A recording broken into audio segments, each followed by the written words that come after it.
এই কোরআনে শহীদদের ব্যাপারে বর্ণনা করেছেন এবং নবী পাক সাল্লাল্লাহু আলাইহি ওয়াসাল্লামের হাদিস শরীফে অসংখ্য হাদিস আছে। আমি যতটা সম্ভব আমি হাদিস আপনাদের কাছে তুলে ধরার চেষ্টা করব সময় সাপেক্ষে, যতটা আমার সম্ভব হবে। তো আল্লাহ রাব্বুল আলামিন পবিত্র কোরআনে শহীদদের ব্যাপারে বললেন, সাহাবা কেরামরা শাহাদাতের মর্যাদা লাভ করেছেন এবং তামান্না করতেন যে আল্লাহ আমাকে শাহাদাতের মৃত্যু দাও, এরকম তারা তামান্না করতেন, ইচ্ছা করতেন। হযরত আলী প্রত্যেকদিন দোয়া করতেন আর আল্লাহর কাছে বলতেন, আল্লাহ আমাকে শাহাদাতের দরজা দান করো। তার মানে শাহাদাতের বিশাল বড় মর্যাদা, শাহাদাতের মর্যাদাটা বিশাল বড় মর্যাদা। তো উহুদের যুদ্ধ আপনার হয়েছিল ৩য় হিজরি, মাসটার নাম ছিল শাওয়াল মাস। শাওয়াল মাসের 15 তারিখ, দিনটা ছিল শনিবারের দিন। কোন দিন? শনিবারের দিন। আমরা হালুয়া রুটি খাই কোন মাসে গো? 15ই শাবান। কোন মাসে খাই? একটু জোরে বলেন। 15ই শাবান। 15ই শাবানে আমরা হালুয়া রুটি খাই। কিছু লোক বলছে যে নবী পাকের দন্দন মুবারক শহীদ হয়েছিল, এর জন্য নবী শক্ত খাবার খেতে পারেননি, এর জন্য নবী পাক হালুয়া রুটি নরম খাবার তৈরি করে খেয়েছেন। তো তোমরা 1450 বছর পরে, 15 বছর পরে হালুয়া রুটি খাও, তোমাদের কি দাঁত ভেঙেছে? এরকম কথা বলে, বলে না? কিন্তু এত হাত পাগলা আমার জানা ছিল না যে হাদিসে কমজোর হয় এটা বোঝা যায়, কোরআনের তাফসিরে কমজোর হয় এটা বোঝা যায়, কিন্তু ইতিহাসে কমজোর এটা জানা ছিল না। উহুদের যুদ্ধ হয়েছে শাওয়াল মাসের 15 তারিখ। কোন মাস? শাওয়াল মাস, মানে রমজানের পরে মাস। আর আমরা হালুয়া রুটি খাই রমজানের আগে মাসে। তো যদি দন্দন মুবারক শহীদের কারণেই খেতাম তা শাওয়াল মাসের 15 তারিখে খেতাম, শাবান মাসে তো 15 তারিখে খেতাম না। শাওয়াল মাসের 15 তারিখে আমরা খাই না, আমরা শাবানের 15 তারিখে খাই, মানে রমজানের 15 দিন আগে বা 14 দিন আগে চাঁদ অনুযায়ী, কারণ আরবি চাঁদ 29-এ হয়, 30-এ হয়। আপনার 15 তারিখ হতে পারে, 14 তারিখ হতে পারে। তো আমরা কি করি? আমরা 15 শাবান খাই হালুয়া রুটি। আমরা কেন খাই? নবী পাকের মহব্বতের খাবার বলে খাই, মুস্তাহাব মুস্তাহাসান বলে খাই। কারণ মা আয়েশা সিদ্দিকা রাদিয়াল্লাহু তাআলা আনহা বলেন, ইউহিব্বুল হালওয়া ওয়াল আসাল, নবীর কাছে সবচাইতে প্রিয় দুটো জিনিস খাবার, একটা হলো মধু, একটা হলো হালুয়া। এই হালুয়া নবীর পছন্দের খাবার বলে আমরা খাই। আমরা নবী পাকের দন্দন শহীদ হয়েছে বলে খাই না। নবী পাকের দন্দন শহীদ হয়েছে শাবান মাসের 15 তারিখ। এই যুদ্ধটা কেন হয়েছিল? বদরের যুদ্ধকে কেন্দ্র করে হয়েছিল। কারণ বদরের যুদ্ধে আপনার বলা হচ্ছে আবু জেহেল, উতবা, সাইবা, উমাইয়া, বড় বড় নেতা, তাবর তাবর যারা, এরা আপনার বলা আছে বদরের যুদ্ধে নির্মম ভাবে মৃত্যুবরণ করে জাহান্নামে পাঠিয়ে দিয়েছিল। এর জন্য তারা মক্কা মুআজ্জামায় যাওয়ার পরে তারা বলল, মোহাম্মদ সাল্লাল্লাহু আলাইহি ওয়াসাল্লাম মাত্র 313 জনকে নিয়ে আমাদের আরব এলাকার তাবর তাবর নেতা, তাবর তাবর লোক, তাবর তাবর দলনেতাদেরকে কতল করে দিয়েছে। অতএব আমরা আর বসে থাকবো না, কি করব? আমরা এর প্রতিশোধ নিব। এর জন্য তারা বদরের যুদ্ধের পরে থেকে নিয়ে আকরামা বলে আপনার বলে হচ্ছে আবু জেহেলের ছেলে, তখন ইসলাম কবুল করেনি। আবু জেহেলের ছেলের নাম ছিল আকরামা বা ইকরামা, যাই হোক না কেন। তো এই আকরামা এবং আপনার উমাইয়ার ছেলের নাম ছিল সাফওয়ান। এই দুইজন ব্যক্তি গোটা আরবে আপনার বলা হয়েছে ওই মক্কা মুআজ্জামায় তারা এলান করতে লাগলো, শোনো আমার বাপ নাই। ও বলছে আমার বাপ নাই, কার ভাই নাই, কার বোন নাই, কার মেয়ে নাই। মুহাম্মদ সাল্লাল্লাহু আলাইহি সাল্লাম এবং তার সাহাবারা নির্মম ভাবে বদরের প্রান্তরে কতল করে জাহান্নামে পাঠিয়ে দিয়েছে। এর বদলা নিবে কিনা? সবাই বলছে বদলা নেব। তাহলে কি করে নিতে হবে? বদলা নিতে গেলে এরকম হবে না, উন্নত মানের হাতিয়ার লাগবে, উন্নত মানের অস্ত্র লাগবে, উন্নত মানের যুদ্ধ সবারই লাগবে। এর জন্য টাকা বিনিয়োগ করো। 1 বছর ধরে আকরামা এবং আপনার সাফওয়ান তারা আপনার কি করলো?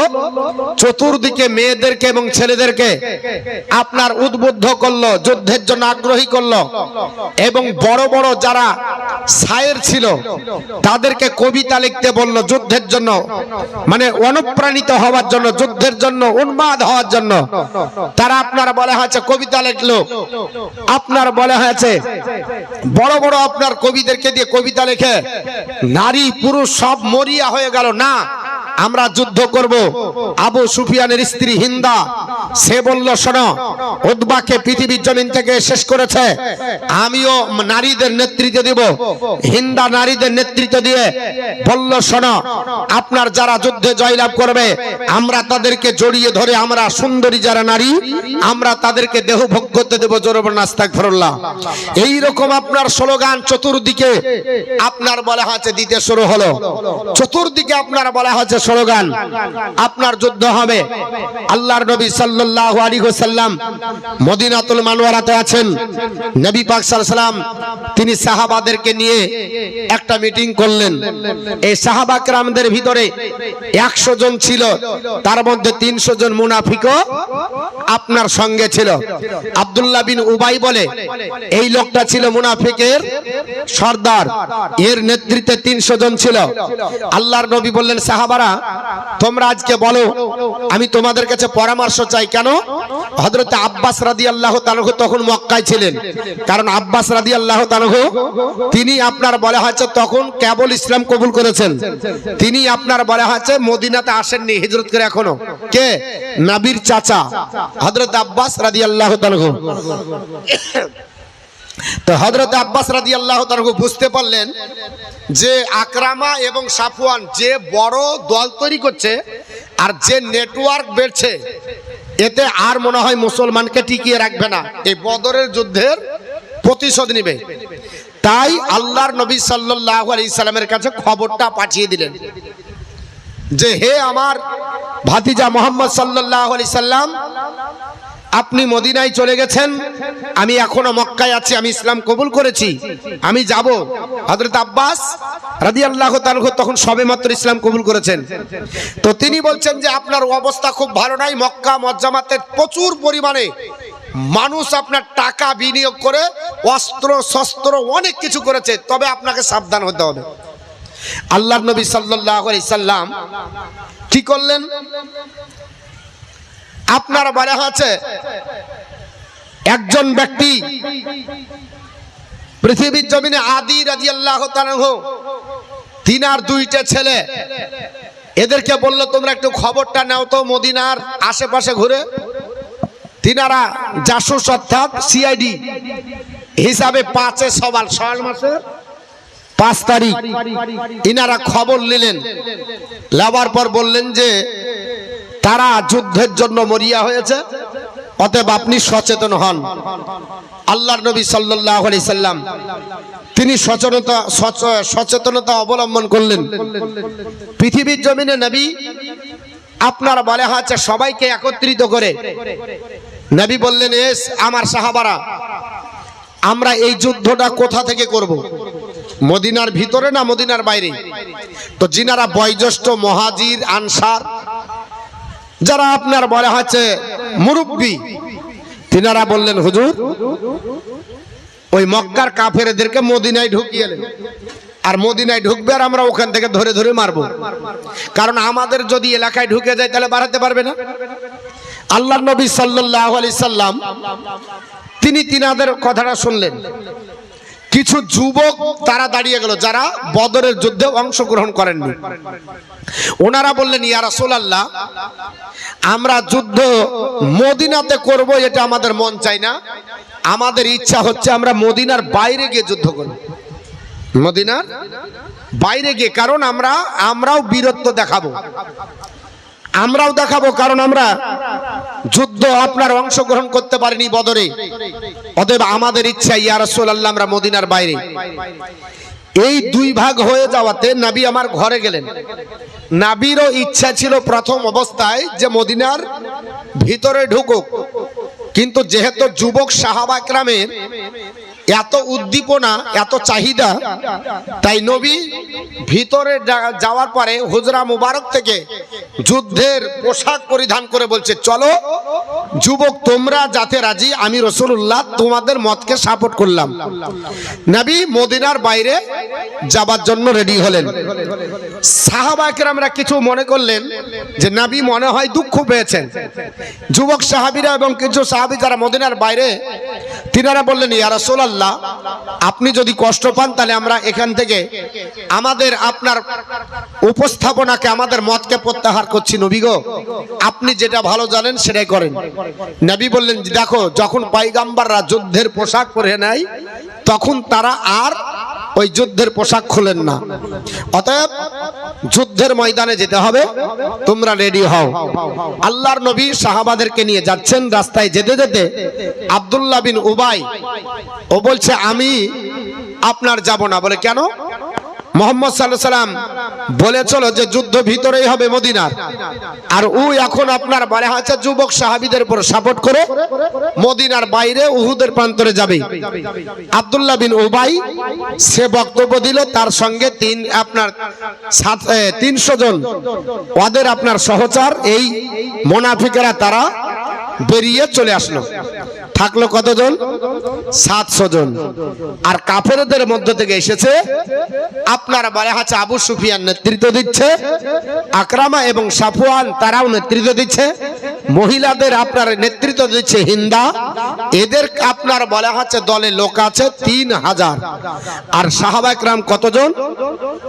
700 জন।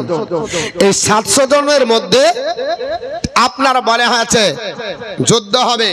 সাহাবা একরামেরা আপনার প্রস্তুতি নিচ্ছে। এখানে 2 জন ছোট বাচ্চা ছিলেন, একজনের নাম হচ্ছে সামরা আর একজনের নাম হচ্ছে রাফে রাদিয়াল্লাহু তাআলা। রাফে রাদিয়াল্লাহু তাআলা নিজের পাকে ছেড়ে নিয়েছেন, মানে সাইজে উনি ছোট। তো নবীকে কেঁদে কেঁদে বলছে, ইয়া রাসূলুল্লাহ আমাকে যুদ্ধে অনুমতি দেন। নবী আমার তাকে অনুমতি দিলেন। হযরতে সামরা রাদিয়াল্লাহু তাআলাকে নবী বললেন, তুমি বাড়ি চলে যাও। তিনি বললেন, ইয়া রাসূলুল্লাহ আমি বাড়ি যাব না। কেন? আমি আপনার বলা হয়েছে রাফে রাদিয়াল্লাহু তাআলা আনহুকে যুদ্ধে পরাজয় করে দিব। একই ওই বদরের মতো তিনারা যুদ্ধ আপনার কুস্তি লড়লেন। লড়ার পরে আপনার সামুরা রাদিয়াল্লাহু তাআলা আনহু রাফে রাদিয়াল্লাহু তাআলা আনহুকে আপনার জমিনে ফেলে দিলেন, দিয়ে দুজনেই অনুমতি প্রাপ্ত হলেন। এই হলো যুদ্ধের প্রেক্ষাপট।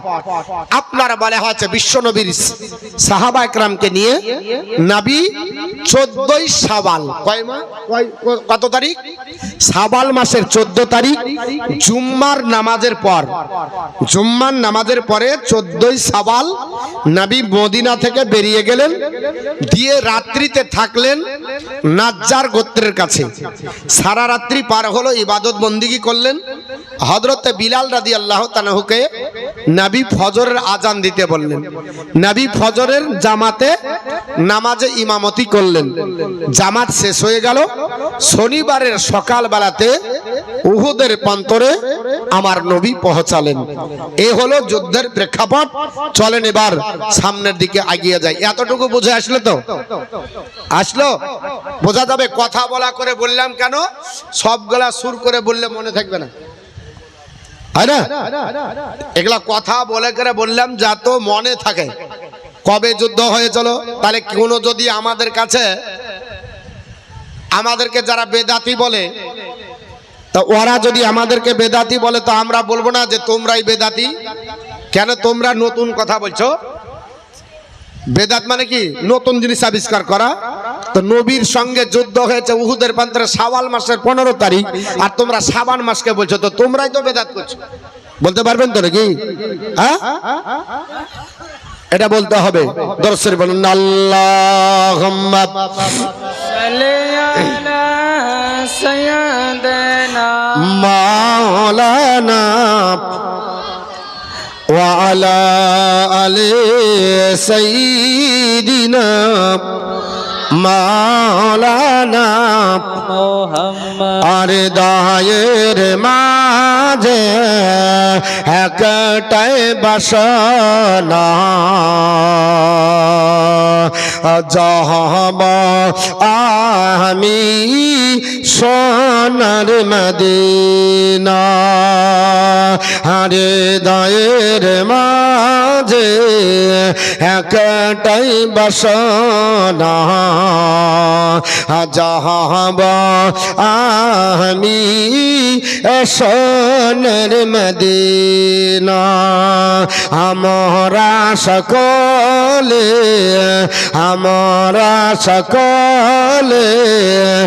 নবীজির দিওয়ানা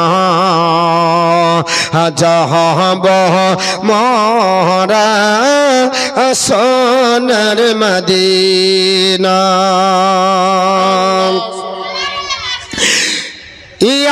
ইয়াসায়াছে সম্বল যে নাই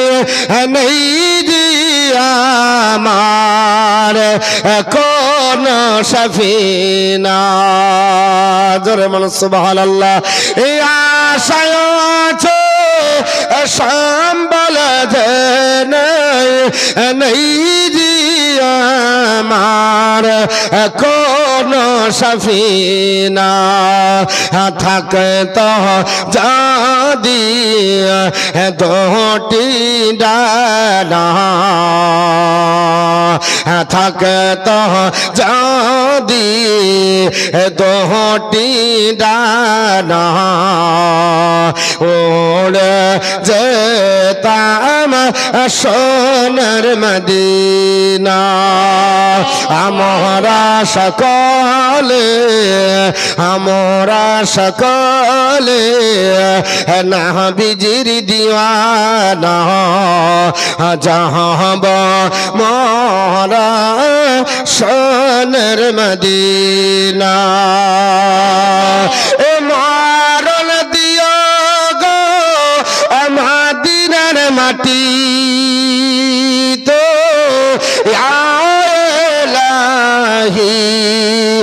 পাক রব্বানা জোরে বলুন আল্লাহুম্মা আমিন।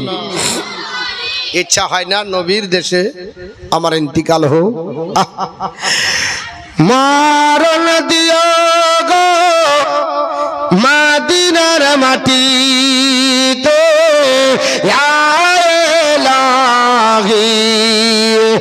পাক রব্বানা মুখতে দরদার সালামের নজরানা নিহিয়া যাব সোনার মদিনা হৃদয়ের মাঝে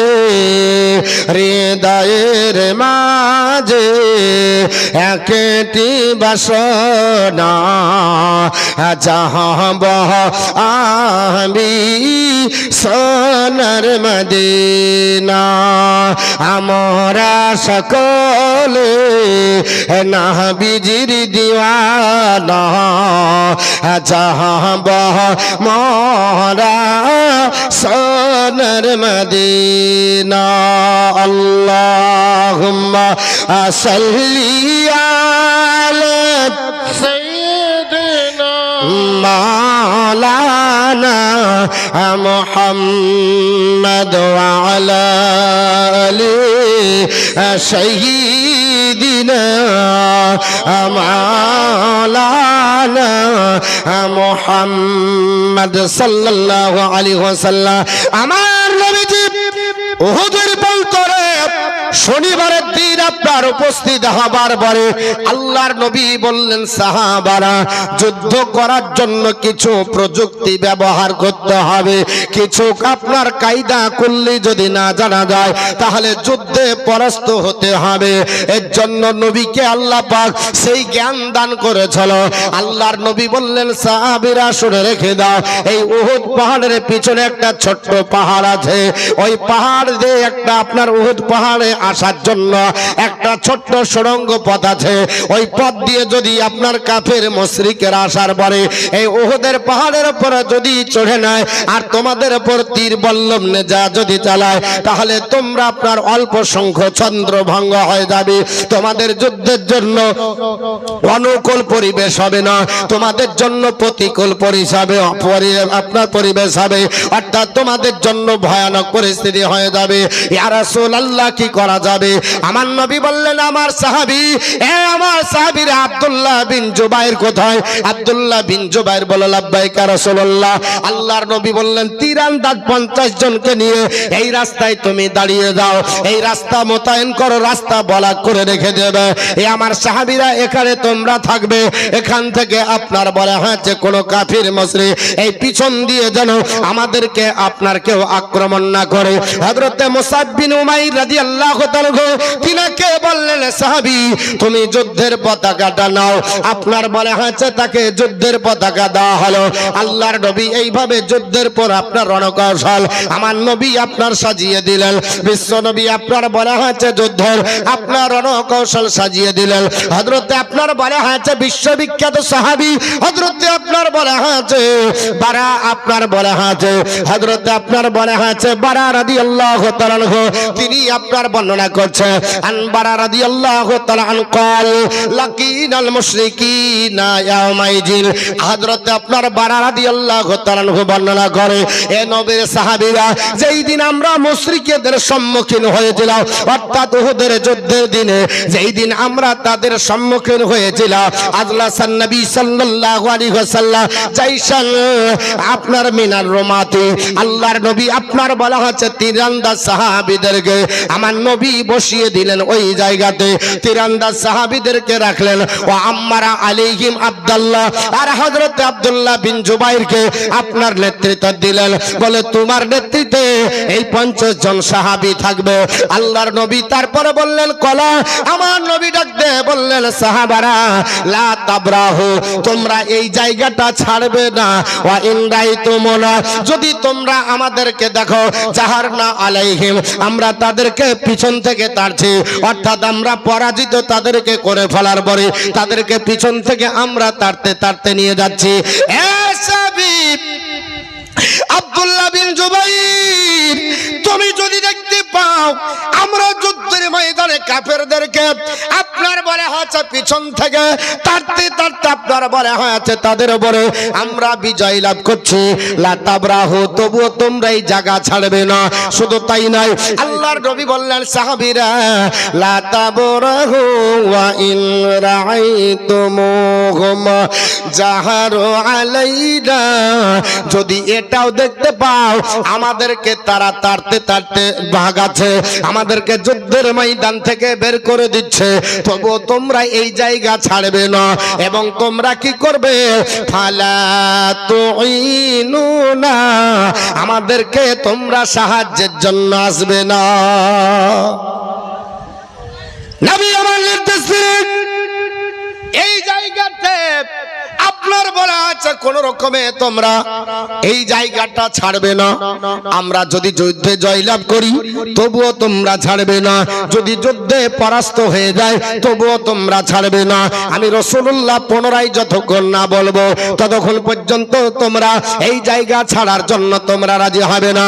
আল্লাহর নবী বিশ্ব নবী আপনার বলা হয়েছে ওই অবস্থায় আপনার বলা হয়েছে নির্দেশ দিলেন, কিন্তু বাবা ঘটনা যা ঘটবে তো মেনে নিতে হবে। আমার বন্ধুগণ, বলার উদ্দেশ্য হলো আল্লাহর নবী সাল্লাল্লাহু তাআলা আলাইহি ওয়াসাল্লাম পৃথিবীর জমিনে আপনার যুদ্ধের নেতৃত্ব দিয়ে পৃথিবীর জমিনে আপনার বলা হয়েছে নবী আপনার যুদ্ধের দামামা বাজিয়ে দিলেন।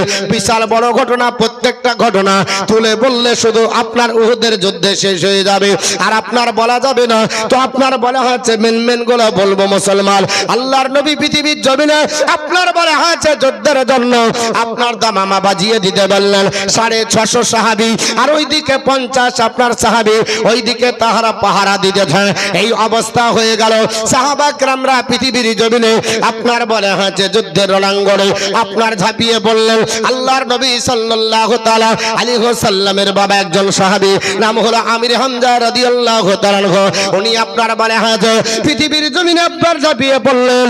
ঝাঁপিয়ে পড়ার পরে উনি একজন ব্যক্তিকে পৃথিবীর জমিন থেকে বিদায় দিলেন, হানজালা রাদিয়াল্লাহু তাআলা আনহু। উনি একজনকে বিদায় দিলেন, হযরতে আলী রাদিয়াল্লাহু তাআলা আনহু তিনি একজনকে বিদায় দিলেন। তিনজন বিদায় করার পরে জাহান্নামে যখন পাঠিয়ে দিয়ে দেয় আপনার বলা হয়েছে সেই সময় আপনার সাফওয়ান এবং আকরামা আবু সুফিয়ানের দিকে তাকিয়ে আছে। আবু সুফিয়ান ডাক দিয়ে বলল, হে কাফির মুশরিকেরা, শুনে রেখে দাও, মক্কা মজ্জামায় যারা তোমরা আছো, আজকে যদি মুহাম্মদের কাছে একা একা যাও আর তার সাহাবীরা যদি তার বাড়ি চালায়, তাহলে একটা ঘুরে যাবে না, সবাইকে কচু কাটা করে জাহান্নামে পাঠাবে। আপনার পৃথিবীর জমিনে তোমরা সবাই একত্রিত হয়ে আপনার যুদ্ধের জন্য রেডি হয়ে যাও। পৃথিবীর জমিনে আপনার বারে হয়েছে 3000 সৈন্য একত্রিত হয়ে তারা যুদ্ধের ময়দানে ঝাঁপিয়ে পড়ল। সাহাবা کرامরাও ঝাঁপিয়ে পড়লেন। আর সাহাবা کرامদের ভিতরে এত জাজবা ছিল মুসলমান, কয়েক মিনিটের মধ্যে সাহাবা کرامরা এই গোটা আপনার বলা হয়েছে কাফেরদেরকে ছত্রভঙ্গ করে দিল। সুবহানাল্লাহ। আল্লাহর নবী বিশ্ব নবী বলেছিলেন, সাহাবারা আমরা যদি বিজয় লাভ করি তবুও তোমরা জায়গা ছাড়বে না। কি বলেছিলেন? যদি এটা বিজয় দেখো তবুও ছাড়বে না, আর আমাদের পরাজয় যদি দেখো তবুও সাহায্যের জন্য আসবে না। নবী আমার জানেন ভবিষ্যৎ বক্তা যেটা ঘটবে, এটাও একটা ইলমে গাইবে নবীর। এ আমার সাহাবীরা, তোমরা যে গানিমতের মাল লুণ্ঠনে ব্যস্ত হবে এটা আমি রাসূলুল্লাহ জানি, সতর্ক করছি। পালিয়ে তারা যদি যায় তবু আসবে না, যদি তারা আমাদের কাছে পরাজয় হয় তবু আসবে না, আর আমাদেরকে পরাজয় করলেও আসবে না। আমার নবীর কথা, নবী আমার যখন বললেন, দেখুন কি ঘটছে। হাদিসটি বলবো বুখারী শরীফ থেকেই বলছি যতটা সম্ভব হবে, কারণ হাদিসের কয়েকটি রেফারেন্স আপনারা শুনেন তাহলেই বুঝতে পারবেন। তো আল্লাহ রাব্বুল আলামিনের নবী ডাক দিয়ে বললেন, সাহাবারা আমি যতক্ষণ তোমাদেরকে না বলবো এই জায়গা কিন্তু ছাড়বে না। আল্লাহর নবীর সাহাবী হযরতে বারা বর্ণনা করি, ও নবীর সাহাবারা, নবী বললেন কিন্তু আমরা ওই অবস্থায় ফালাম্মা লাকিনা, আমরা যখন তাদের সঙ্গে সাক্ষাৎ করলাম, মানে মুখোমুখি হলাম, কাফেরদের সঙ্গে যুদ্ধে যখন আপনার বলা হয়েছে মুখোমুখি হলাম, হারাবো তখন এমন হলো সবাই তারা পালিয়ে গেল। যুদ্ধের ময়দানে কোনো কাফের খুঁজে পাওয়া যায় না।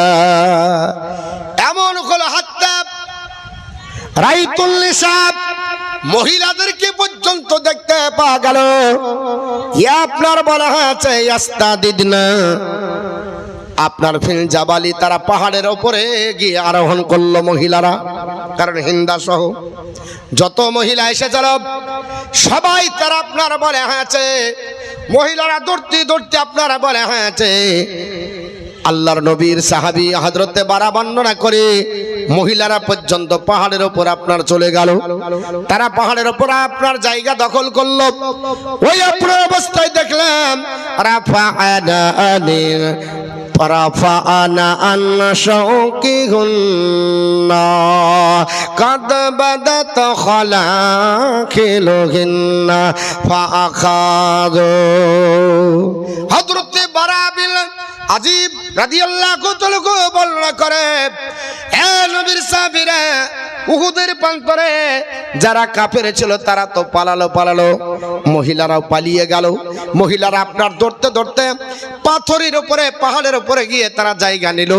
মহিলারা এত দৌড়াদৌড়ে ছিল, তারা আজানের আতঙ্কে দৌড়তে গিয়ে নিজের আপনার শাড়িতে বেঁধে যাবে বলে তারা নিজের আপনার বলে হাতে কাপড় তুলছিল, আর তাদের পায়ের গোড়ালির আপনার অলংকারগুলো দেখা যাচ্ছিল।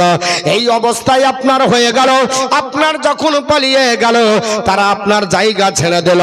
আল্লাহর নবী সাল্লাল্লাহু তাআলা আলাইহি ওয়াসাল্লামের সাহাবারা এই অবস্থায় দেখলেন যখন আপনার সমস্ত আপনার বলে হাতে কাফেররা দিক বিদিক হয়ে গেল, খালিদ বিন ওয়ালিদ রাদিয়াল্লাহু তাআলা তখন কিন্তু ইসলাম কবুল করেননি। আপনার খালিদ বিন ওয়ালিদ, একে সাইফুল্লাহ টাইটেল নবী আমার দিয়েছিলেন। ইনি হচ্ছেন সাইফুল্লাহ। আল্লাহর তরবারি কিন্তু তখন আপনার কাফেরের নেতা ছিলেন, কাফেরদের দল থেকে যুদ্ধের জন্য এসেছিলেন। পরাজয় কাকে বলে তিনি বুঝতেন না। তিনি আপনার দূর থেকে দেখলেন মুসলমানরা আপনার ওই অবস্থায় ডাক দিয়ে বলছে, ইয়াকুনুল গানিমাতাল গানিমা। ডাক দিয়ে সাহাবীরা বলল, ওই যে 50 জন সাহাবী। কোন 50 জন? হ্যাঁ, যাদেরকে নবী রাস্তা ঘেরতে বলেছিলেন। আপনাদের এই গ্রামে যদি ঢুকতে হয় কোন দিক দিয়ে ঢুকতে হবে? জালালপুর হয়ে, আর না হলে ওদিক দিয়ে। তো যদি রাস্তা ঘেরে রাখে তাহলে রাস্তা তো লাগবে। তো রাস্তা যারা ঘেরেছিল, আমাকে একটু হাওয়া কম দেন, আমাকে ঠান্ডা লাগছে, শরীরের জ্বর একটু কম দেন। হ্যাঁ, আল্লাহুম্মা সাল্লি আলা মাওলানা মুহাম্মদ ওয়া আলা আলি সাইয়্যিদিনা মাওলানা মুহাম্মদ সাল্লাল্লাহু আলাইহি ওয়াসাল্লাম। আবু বকর বলে গেছে, হযরত বারা রাদিয়াল্লাহু তাআলা তিনি বর্ণনা করেন, ওই অবস্থায় 50 জন সাহাবী জিনারা ছিলেন। তাদের ভিতরে আপনার সাহাবীরা বললেন, ইয়াকুলুনাল গানিমাতাল গানিমাত। তারা বলল গানিমাত গানিমাত গানিমাত, কারণ গানিমাতের মাল লুণ্ঠন করা শরীয়তে যায়। আমার নবী বলেছে, সাহাবীরা শুনে রেখে দাও, অন্যান্য নবীদের জন্য গানিমাতের মাল হালাল ছিল না, আর আমার আল্লাহ পাক আমাকে গানিমাতের মাল হালাল বানিয়ে দিয়েছে। আমার সাহাবীরা গানিমাতের মাল লুণ্ঠন করবে। কাফেররা 3000 তারা ছত্রভঙ্গ হয়ে যুদ্ধের অস্ত্র এবং মহিলাদের পায়ের তোড়া বিভিন্ন অলঙ্কারাদি পরে আপনার ছেড়ে পালিয়ে গেল। এই গানিমাতের মাল লুণ্ঠন করার জন্য সাহাবীরা মরিয়া হয়ে গেল। গানিমাত লুণ্ঠন করতে হবে, গানিমাত লুণ্ঠন করতে হবে, গানিমাত কুড়াতে হবে। হযরত আব্দুল্লাহ বিন জুবাইর বলল, শোনো, পৃথিবীর জমিনে তোমরা গানিমাতের মাল লুণ্ঠন করবে, কিন্তু এটা আমি রাসূলুল্লাহর তরফ থেকে কিন্তু পাইনি। ফাকালা আব্দুল্লাহ, হযরত আব্দুল্লাহ রাদিয়াল্লাহু তাআলা অর্থাৎ আব্দুল্লাহ বিন জুবাইর বলল, শুনে রেখে দাও, আপনার বলা হয়েছে আহিদা ইলাইয়া নবী সাল্লাল্লাহু আলাইহি ওয়াসাল্লাম আনতাবরাহু। আমার নবী আমাকে নির্দেশ দেয়নি যে তোমরা গানিমাতের মাল লুণ্ঠন করতে যাও, যতক্ষণ পর্যন্ত নবীর নির্দেশ না আসবে। আমরা আপনার বলা হয়েছে যুদ্ধের ময়দানে এসেছি, আমাদেরকে নবী এখানে রেখে দিয়েছে। আমার নবী তো বলেছে আমি যতক্ষণ নির্দেশ না দেব ততক্ষণ পর্যন্ত তোমরা এই জায়গা থেকে দূরে যাবে না। হযরত আপনার বলা হয়েছে আপনার আব্দুল্লাহ বিন জুবাইর তিনি বলল, আমি আপনার যাব না, কিন্তু কিছু সাহাবা کرام বলল, আল্লাহর নবী তো বলেছিলেন আমরা আপনার যুদ্ধের ময়দানে যতক্ষণ তোমাদেরকে আপনার বলা হয়েছে পরাজিত হব বা আপনার বলা হয়েছে বিজয় লাভ করব, এর ভিতরে কোনোটা একটাও যদি না হয় আর কোনোটাও যদি আপনার হয়ে যে দুটোর মধ্যে যেটাই হোক না করো, তোমরা রাস্তা ছাড়বে না। কিন্তু তারা তো পালিয়ে গেছে, বিজয় হয়ে গেছে। নবীর সাহাবারা আমরা মালগুলোকে কুড়িয়ে নেব, আমরা মালগুলোকে লণ্ঠন করব। কিছু সাহাবা বলল যাব না, আর কিছু সাহাবী বলল না না, আমাদের জন্য তো গানিমাতের মাল লণ্ঠন করা যায় যাচ্ছে। এই করে 10 জন মতো সাহাবী আপনার বলা হয়েছে পাহাড়ের উপরে ওইখানে আপনার থেকে গেল। আর 40 জন প্রায় সাহাবী আসার পরে গানিমাতের মাল লণ্ঠন করতে লাগলো। এই অবস্থায় আপনার খালিদ বিন ওয়ালিদ আপনার বলা হয়েছে যখন তিনি আপনার কাফেরদের লিডার ছিলেন, আপনার দেখতে পেলেন ওখানে যে রাস্তাতে নবী আমার 50 জন সাহাবীদেরকে রেখেছিলেন, এই 50 জন সাহাবী নাই, তারা আপনার বলা হয়েছে সব আপনার গানিমাতের মাল লণ্ঠন করছে। আবাও এই সাহাবীরা আপনার অবজ্ঞা করলো, অগ্রাহ্য করলো। ফালাম্মা আপনার আবাও যখন তারা অবজ্ঞা করলো, এই অবস্থায় হওয়ার কারণে আপনার বলা হয়েছে অবজ্ঞা করার কারণে আল্লাহর নবী সাল্লাল্লাহু তাআলা আল্লাহ আলাইহিস সালামের হাদিস এসেছে, ও আল্লাহর আপনার বান্দারা শুনে রেখে দাও, ওই অবস্থায় তাদের কি হলো, আপনার সুরিফা ওয়াজহুহুমা, তাদের আপনার চেহারার মুখ ঘুরে গেল, চেহারা পরিবর্তন হয়ে গেল। শুধু তাই নয়, পৃথিবীর জমিনে ও আপনার বলা হয়েছে ওসিমায় কো আপনার সাবউনা আপনার কিতালাল আর 70 জন সাহাবী সেখানে শহীদ হলো। ও মুসলমান, একটাই কারণ ছিল, আল্লাহর নবী বলেছে সাহাবারা এই জায়গাটা তোমরা ছাড়বে না।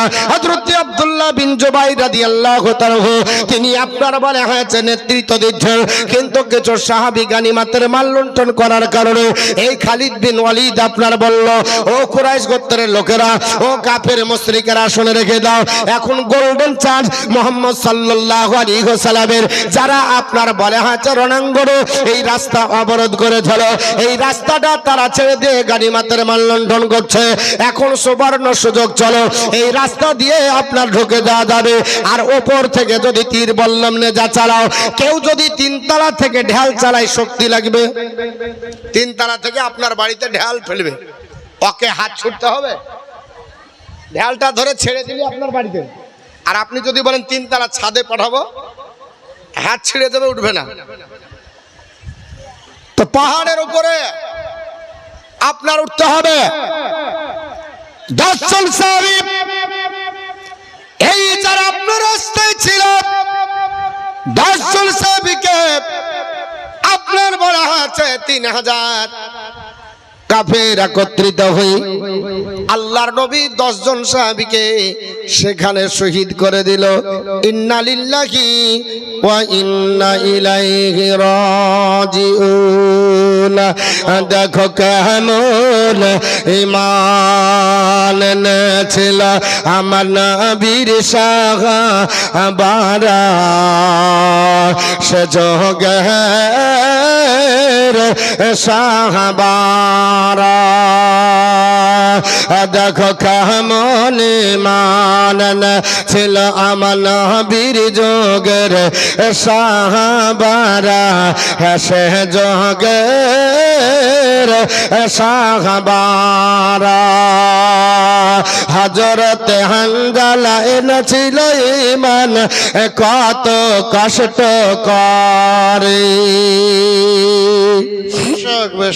হযরত হানজালা এনেছিল ঈমান কত কষ্ট করে। নতুন বিবাহ করে ছিলেন বাসর ঘরে, হলো না তার গোসল করা নবীজির আপনার যুদ্ধের কারণে। দেখো কেমন ঈমান এনেছিল আমার নবীর সাহাবারা, সে জগের সাহাবারা। হযরত বিল্লাল এনেছিল ঈমান কত কষ্ট করে। মরুভূমির গরম বালিতে তাজা রক্ত ঝরে, তবু বিলাল পড়ে কালেমা, পড়ে লা ইলাহা ইল্লাল্লাহ। দেখো কেমন ঈমান ছিল আমার নবীর সাহাবারা, সে জগে সাহাবারা হযরত খান বাবা এনেছিল ঈমান কত কষ্ট করে আর আগুনের কুণ্ডতে শুয়ে তাজা মাংস ঝাড়ে হযরত খান বাবা এনেছিল ঈমান কত কষ্ট করে আগুনের আঙ্গারে শুয়ে তাজা মাংস ঝাড়ে পিছন থেকে দেখিলে পারে দেখা যায় শির দাঁড়া দেখো কেমন মানে এনেছিল আমার নবীর সাহাবারা এসে জোগার সাহাবারা আল্লাহুম্মা সাল্লি আলা مولانا محمد وعلى آل سيدنا مولانا محمد صلى الله عليه وسلم আমার মুসলমান পৃথিবী 10 জন সাহাবী শাহাদাত বরণ করলো আর আপনার উপর থেকে এই 650 সাহাবা একরামের উপরে চতুর্দিক থেকে তীর বল্লম নেজা যেমন আপনার জাতা কলে পিছায় যেদিকে যায় ঘুরে এই রকম পরিস্থিতি হয়ে গেল যারা আপনার ছেড়ে পালিয়েছিল আপনার স্থান সবাই পাহাড়ের উপর থেকে নামতে লাগলো আর নবীর সাহাবীদের উপর অতর্কিত ভাবে আপনার নেজা বল্লম যে যা পারে চালাতে লাগলো এবার সাহাবা একরামরা বিভ্রান্ত হয়ে গেল আপনার দিক বিদিক আপনার ছাড়া হয়ে গেল এমনকি মুসলমানরা আপনার এতটাই বিভ্রান্ত হলো আপনার চিনা যায় না কে কাকে তরবারি মারবে হযরত আপনার বলা হচ্ছে হুযায়ফার আব্বা হযরত আপনার ইয়ামান রাদিয়াল্লাহু তাআলা তিনি মুসলমানের হাতে শাহাদাত বরণ করেছিলেন হযরত হুযায়ফা দেখতেছেন মুসলমানরা কিং কর্তব্য বিমূঢ় হয়েছে চতুর্দিক থেকে তীর বল্লম যখন আসে এই অবস্থায় কে কাকে দেখবে ঠিক নয় এত আপনার বলে হাতে তীর বল্লম চলতেছে মুসলমানরা কিং কর্তব্য বিমূঢ় হয়ে চতুর্দিকে আপনার বলে হাতে তরবারি ঘোরায় ঘোরাতে ঘোরাতে হযরত হুযায়ফা বলে আমার আব্বা ইয়ামান আপনার ছিল আমার আব্বাকে তরবারি মুসলমান মেরে দিল আমি ডাক দিয়ে বলি আমার আব্বা জান আমার আব্বা ইয়ামান বাঁচাও বাঁচাও তবু মুসলমানদের দিক বিদিক হারিয়ে গেছে মুসলমানের হাতে শাহাদাত বরণ করলেন যিনি সাহাবীর নাম হলো হযরত হুযায়ফার আব্বা হযরত ইয়ামান রাদিয়াল্লাহু তাআলা এই রকম যুদ্ধের আপনার পরিস্থিতি হয়ে গেল আপনার সাহাবীরা দিক বিদিক হারা হয়ে গেল এই অবস্থায় আপনার যুদ্ধ চলতেছিল আপনার বলে হাতে পৃথিবীর জমিনে আপনার বলে হাতে সাহাবীরা আপনার দেখলেন আপনার কিং কর্তব্য বিমূঢ় হয়ে গেল এই অবস্থায় আপনার কাউকে ধরে পাওয়া যায় না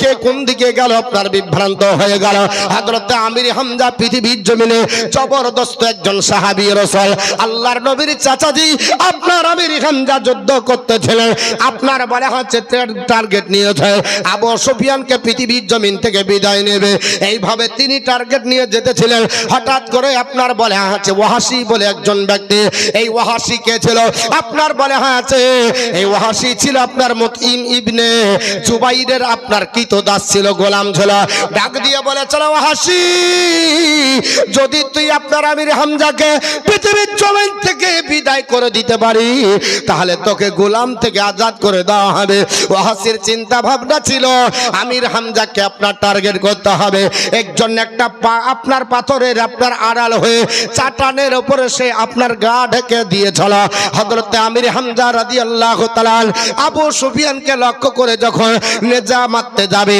ওয়াহাশি আপনার বলে হাতে একটা নেজা বল্লম নিয়ে হযরত আমির হামজার নাভির নিচে তলপেটে মেরে দিল এতটা জোরে আঘাত করেছিল হযরত আমির হামজা রাদিয়াল্লাহু তাআলা আপনার বলে হয়েছে মুসলমান ওই নেজাটা তলপেটে লাগিয়ে যাবার পরে আপনার পিছন দিয়ে আপনার বলে হাতে বেরিয়ে গেল আল্লাহর নবীর সাহাবী আমির হামজা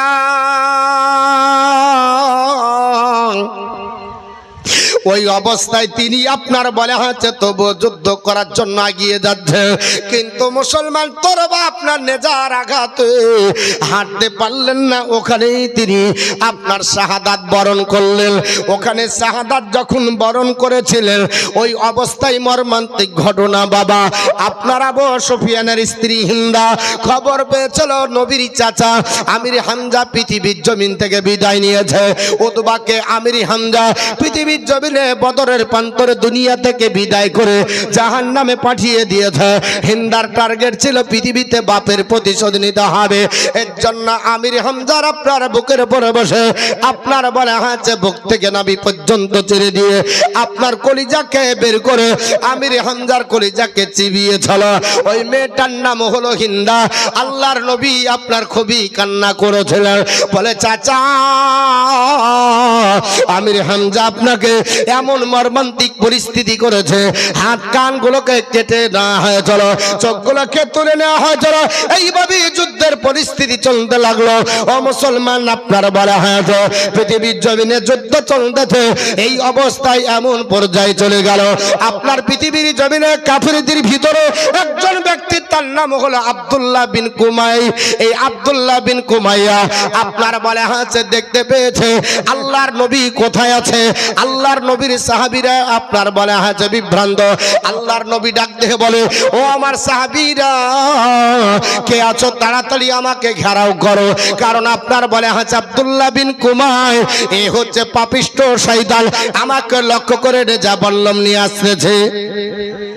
আল্লাহর নবীকে আপনার বলা হয়েছে শহীদ করে দেওয়ার জন্য আব্দুল্লাহ বিন কুমাই বলে একজন পাপিষ্ঠ শয়তান আমার নবীর দিকে ধেয়ে আসতেছে। আল্লাহর নবীর সাহাবীরা চতুর্দিকে আপনার ঘেরাও করে নিলেন। ওই অবস্থায় পৃথিবীর জমিনে আপনার আব্দুল্লাহ বিন কুমাই একটা পাথর বেড়েছিল, আল্লাহর নবীর দন্দন মোবারক শহীদ হয়ে গেছিল। আমার নবীকে নেজাবল্ল মেরেছিল, আপনার দুটো পেরেক নবীর আপনার মাথায় ঢুকে গেছিল। ওই সময় বিশ্ব নবী আপনার পাহাড়ের আপনার বলে হাঁচ একটা খাদে আমার নবী আপনার বলে হাঁচে কাতর হয়ে পড়ে গেলেন। ওই সময় আপনার বলে হাঁচে মুসলমানদের পতাকা যার ছিল হাতে তার নাম হচ্ছে মুসআব বিন উমাইর। উনি আপনার দেখতে নবীর মতো চেহারা ছিল, আল্লাহর নবীর চেহারার সাথে মিল ছিল। এই বিশ্ব নবীর সাহাবী আপনার মুসআব বিন উমাইরকে আপনার লক্ষ্য করে তীর বল্লম চালানো হলো। আপনার বলে হাঁচে পৃথিবীর জমিনে হযরত মুসআব বিন উমাইর রাদিয়াল্লাহু তাআলা পৃথিবীর জমিনে তিনি আপনার শাহাদাত বরণ করেছিলেন। এই খবরটা আপনার চালিয়ে দেওয়া হলো, ডাক দিয়ে বলা হলো, গো তোমরা শোনো, মুহাম্মদকে পৃথিবীর জমিনে বেঁচিয়ে রাখেনি, কাদ কুতিলা মুহাম্মদকে আপনার শহীদ করে দিয়েছে। জোরে বলুন আস্তাগফিরুল্লাহ। আল্লাহর নবীর আপনার ব্যাপারে আপনার বলে হাঁচে কুৎসা রচনা করা হলো। আর ওখানে শয়তান এসেছিল, শয়তান বলল তোমরা শোনো, মুহাম্মদ আর নাই, মুহাম্মদ আপনার শেষ হয়ে গেছে। জোরে বলুন আস্তাগফিরুল্লাহ।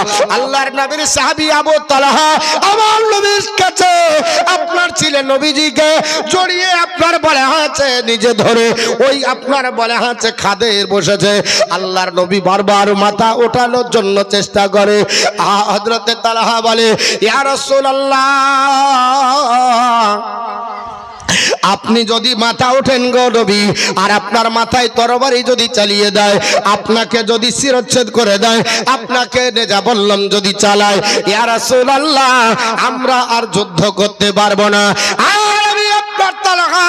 যদি যুদ্ধের ময়দানে শাহাদাত বরণ করি, আল্লাহর জান্নাত আমার জন্য খাস হবে। আর যুদ্ধে যদি গাজী হয় তবু আল্লাহ রাজি হয়ে যাবে। ইয়া রাসূলুল্লাহ আপনি যুদ্ধের ময়দানে মাথা তুলবেন না। আমার নবী বলছে আমি একটু সাহাবীদের পরিস্থিতি দেখি। আল্লাহ পাক পৃথিবী জমিনে আপনার বলা হয়েছে জিবরিল আমিনকে পাঠিয়ে দিল, কারণ তারা রটিয়ে দিয়েছে মুহাম্মদ রাই, মুহাম্মদকে শহীদ করে দেওয়া হয়েছে। আমার আল্লাহ পাক সূরা আল ইমরানের 144 নম্বর আয়াত নাজিল করে দিলেন। উহুদের ময়দানে খাদের উপরে নবী আমার আত্মগোপন করেছে, ওই জায়গায় নবী আপনার কাতর হয়ে আছেন।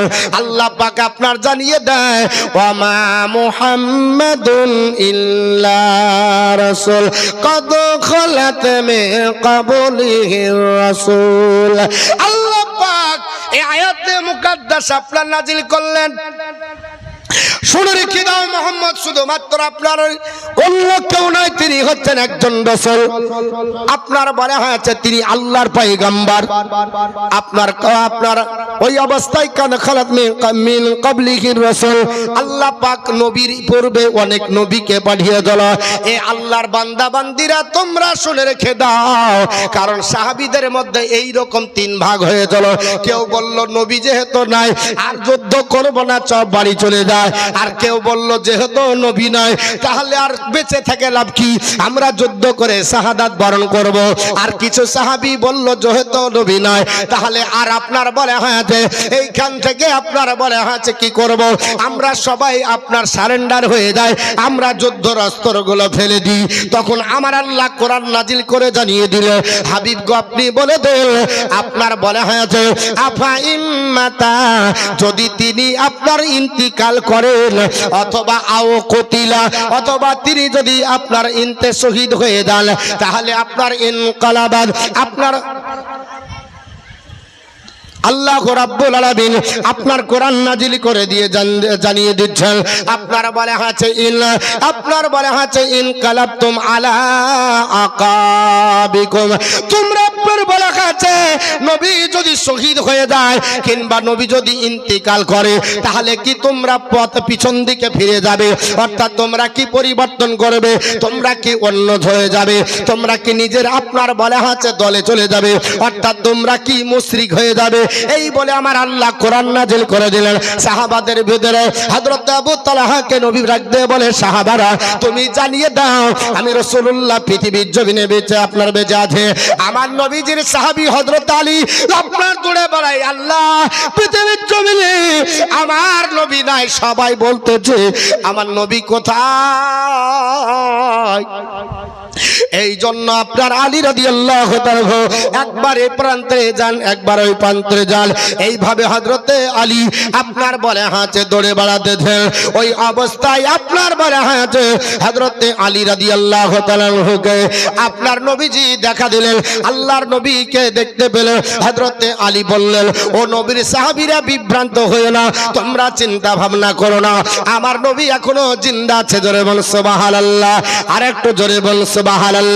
আল্লাহর নবী পৃথিবীর জমিনে যখন যুদ্ধের ময়দানে গেছিলেন, কাফেররা আপনার বলে হয়েছে তীর মেরেছিল, নবীর সাহাবীরা জানের চাইতে নবীকে বেশি ভালোবাসে।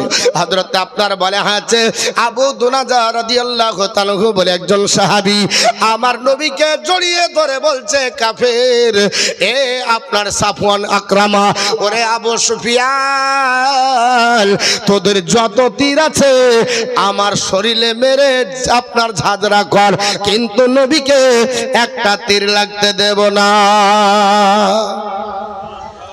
হযরত আপনার বলে আছে আবু দুজানা রাদিয়াল্লাহু তাআলা পিঠের আকৃতি দেখা হয়ে গেছিল, চালুন যেমন ঝাঁঝরা হয়ে যায়। হযরত আবু দুজানার আপনার পিঠটা ঝাঁঝরা হয়ে গেছিল। হযরতে কাতাদা রাদিয়াল্লাহু তাআলা তিনি দেখতেছেন কাফের লক্ষ্য করে নবীকে একটা আপনার তীর মেরেছে, আমার নবীর আপনার বলে হয়েছে চেহারাতে লাগবে। হযরতে কাতাদা রাদিয়াল্লাহু তাআলা সামনে দাঁড়িয়ে গেলেন, না না আল্লাহর আদালতে কথা বলা যাবে না। আল্লাহ পাক যদি জিজ্ঞেস করে এ আপনার কাতাদা তুমি যে আপনার বেঁচে ছিলে আমার নবীকে কিভাবে তীর লাগলো, কাতাদা তুমি জবাবদিহি করতে পারবে না। হযরতে কাতাদা রাদিয়াল্লাহু তাআলা তিনি ওই আপনার তীরটাকে রোখার চেষ্টা করেছিলেন, কিন্তু তীরটা এত দ্রুত গতিতে এসেছিল হযরতে কাতাদার চোখে লেগে যায়। হযরতে কাতাদা রাদিয়াল্লাহু তাআলা চোখটা ঝুঁকতেছে। হযরতে কাতাদা নবীর কাছে গেলেন, ইয়া রাসূলুল্লাহ, ওগো নবীজি আমার চোখের যন্ত্রণা বেড়ে গেল, চোখ ঝুঁকতেছে, আমি যুদ্ধের ময়দানে কি করে যাব। নবী ডাক দিয়ে বলেছিল, ও কাতাদা তুমি আপনার চোখটা দুনিয়াতে নিতে চাও না আখিরাতে তুমি নিতে চাও। আল্লাহর নবীকে বলেছিলেন কাতাদা রাদিয়াল্লাহু তাআলা, ইয়া রাসূলুল্লাহ ইয়া হাবিবাল্লাহ, আমার স্ত্রী দেখতে বড় সুন্দরী, আমার চোখটা যদি থাকে আমাকে দেখতে সুন্দর লাগবে, আর আমার যদি চোখটা না থাকে আমাকে অন্ধ ভাববে, আমাকে দেখে খারাপ লাগবে।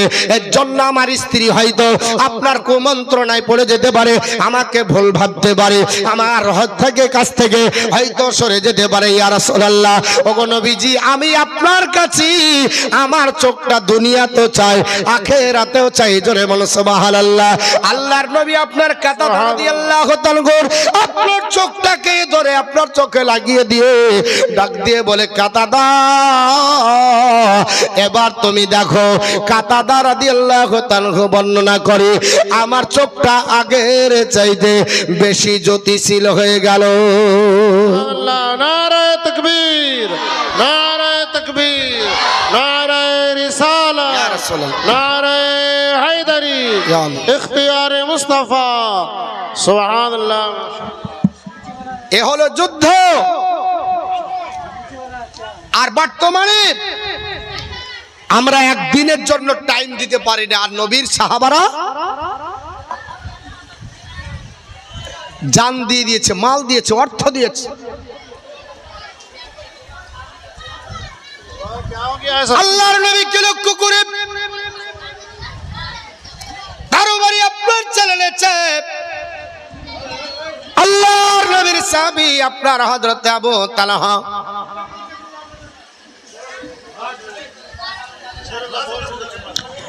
हजरत अबू तलहा ए उधर आराम से बैठो बाबजी। बाबू, क्या हुआ है? রাখেন না থাক না, ওরা থাক না, ও দিবে।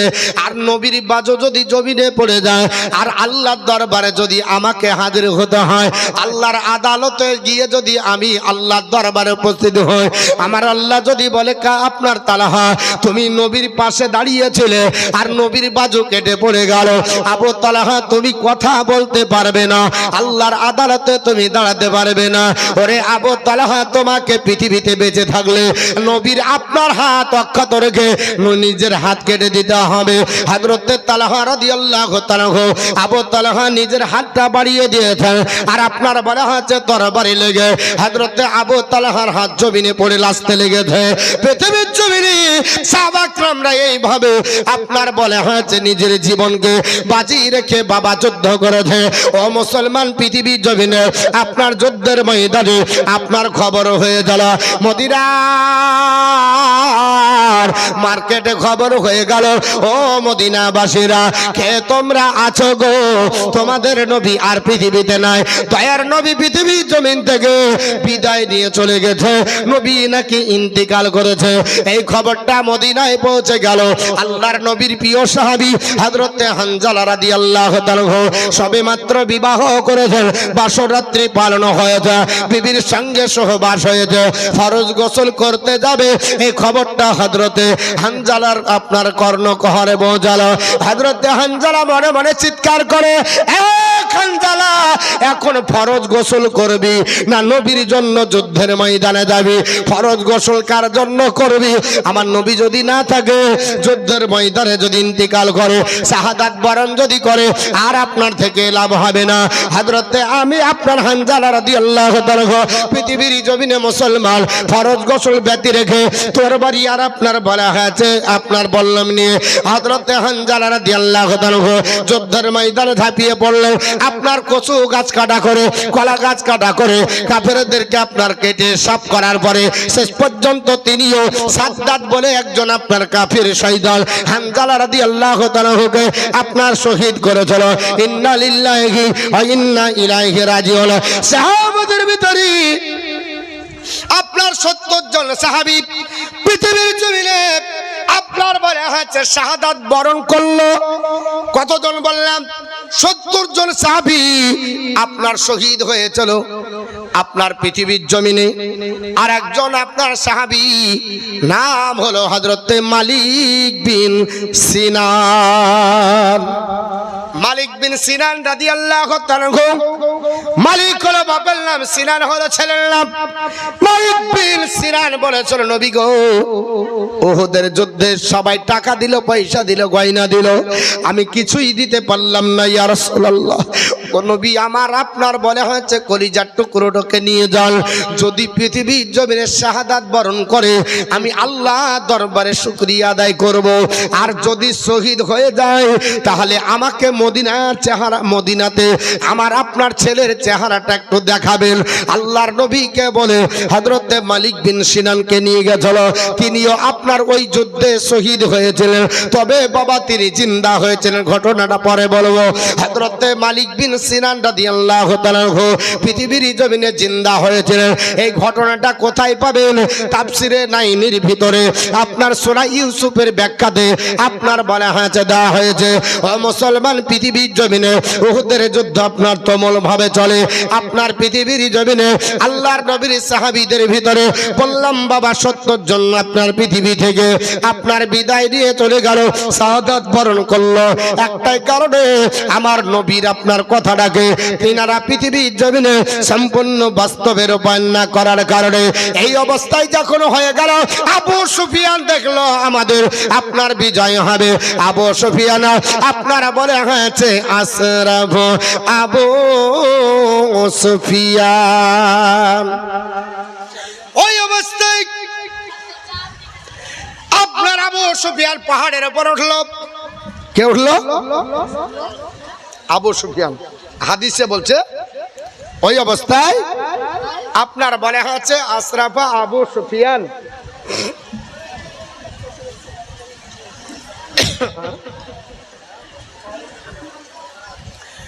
আবু সুফিয়ান পাহাড়ের উপর উঠলো। কোথায়? পাহাড়ের চূড়ায় উঠে যাওয়ার পরে কি বলছে আবু সুফিয়ান? ফাকালা, আবু সুফিয়ান বলল কি? আবু সুফিয়ান বলল আফিল কাউমি মুহাম্মদ, এই গোত্রে কি মোহাম্মদ বেঁচে আছে? আবু সুফিয়ান প্রশ্ন করছে লোকেদেরকে, দেখতে পাইনি তা ফাকালা আবু সুফিয়ান বলছে আফিল কাউমি মুহাম্মদ, মোহাম্মদ কি বেঁচে আছে? তা ফাকালা নবী সাল্লাল্লাহু আলাইহি সাল্লাম, আল্লাহর নবী বললেন লা তাজিবুহু, এর উত্তর দিও না। নবী বললেন সাহাবারা, আবু সুফিয়ান জিজ্ঞেস করছে তোমরা বলো না যে জীবিত আছে, বলিও না।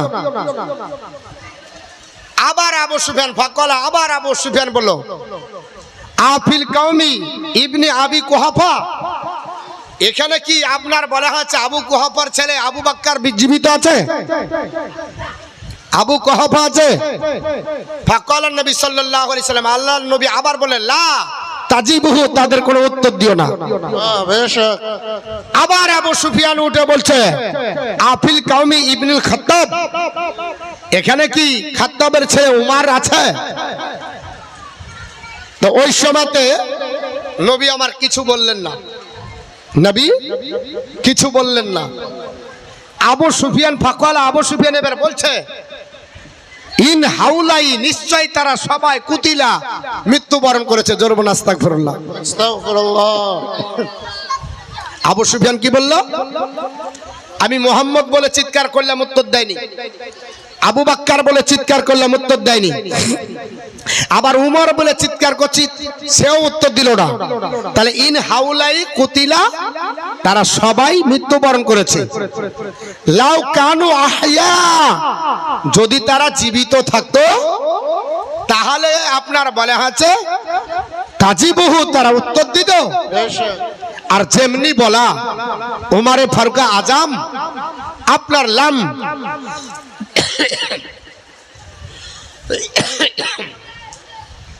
এত শরীর আপনার অসুস্থ।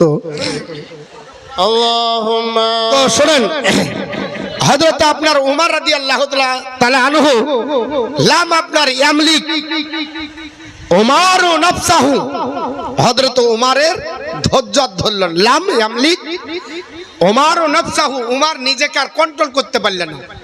উমার বলছে নবী আমার জিন্দা আছে, তুই বলছিস মরে গেছে। আবু বাক্কার জিন্দা, তুই বলছিস শহীদ করে দিয়েছি।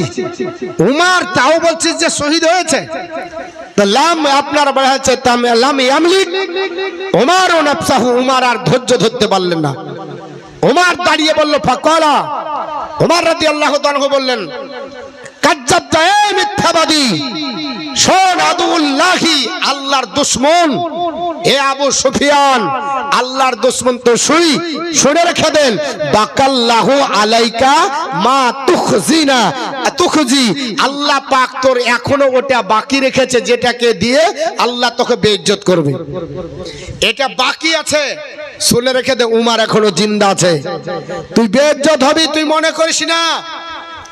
আপনার যেমনি বলেছে, সঙ্গে সঙ্গে আবু জেহেল, আপনার আবু সুফিয়ান ডাক দিয়ে বলল, শোনো এ মুহাম্মদের আপনার সাহাবারা, তোমাদেরকে বলি, আপনার বলা আছে, ডাক দিয়ে বলল, ফাকালা আল উজ্জা আলা, আপনার হুবল, আপনার উজ্জা, আপনার বলা হচ্ছে আলা হুবল, সে বলল আমাদের আপনার হাবুলের জয় হবে। কি বলল? হাবুলের জয় হবে, এটা বুখারীর হাদিস। যেমনি বলেছে, তখন আর নবী আমার দাঁড়িয়ে থাকলেন না। ফাকালান নবী সাল্লাল্লাহু আলাইহি ওয়াসাল্লাম, তখন নবী বললেন, কলো হে আমার সাহাবীরা বলো। সাহাবীরা বললেন, ইয়া রাসূলুল্লাহ মা নাকুলু, কি বলবো? আমার নবী বললেন, আল্লাহু আযজা ওয়া জাল্লা, হে আমার সাহাবীরা তোমরা বলো, আল্লাহ ইজ্জতের মালিক, আল্লাহ বড় এবং মহান। জোরে বলি সুবহানাল্লাহ। যেমনি এটা বলেছে, আবু সুফিয়ান তার উত্তরে বলল, লানাল উজ্জা, আমাদের উজ্জা আছে, মানে উজ্জা তাদের একটা দেবতার নাম, আমাদের লানাল উজ্জা, আমাদের উজ্জা আছে, ওয়ালা উজ্জা লাকু, তোমাদের তো উজ্জা নাই। ফাকালা রাসূলুল্লাহ সাল্লাল্লাহু আলাইহি ওয়াসাল্লাম, আল্লাহর নবী বললেন, সাহাবারা আপনার ফাকালু, তোমরা বলো। সাহাবারা বললেন, ইয়া রাসূলুল্লাহ মা নাকুলু, কি বলবো? কলা নবী বললেন, কুলু, তোমরা বলো।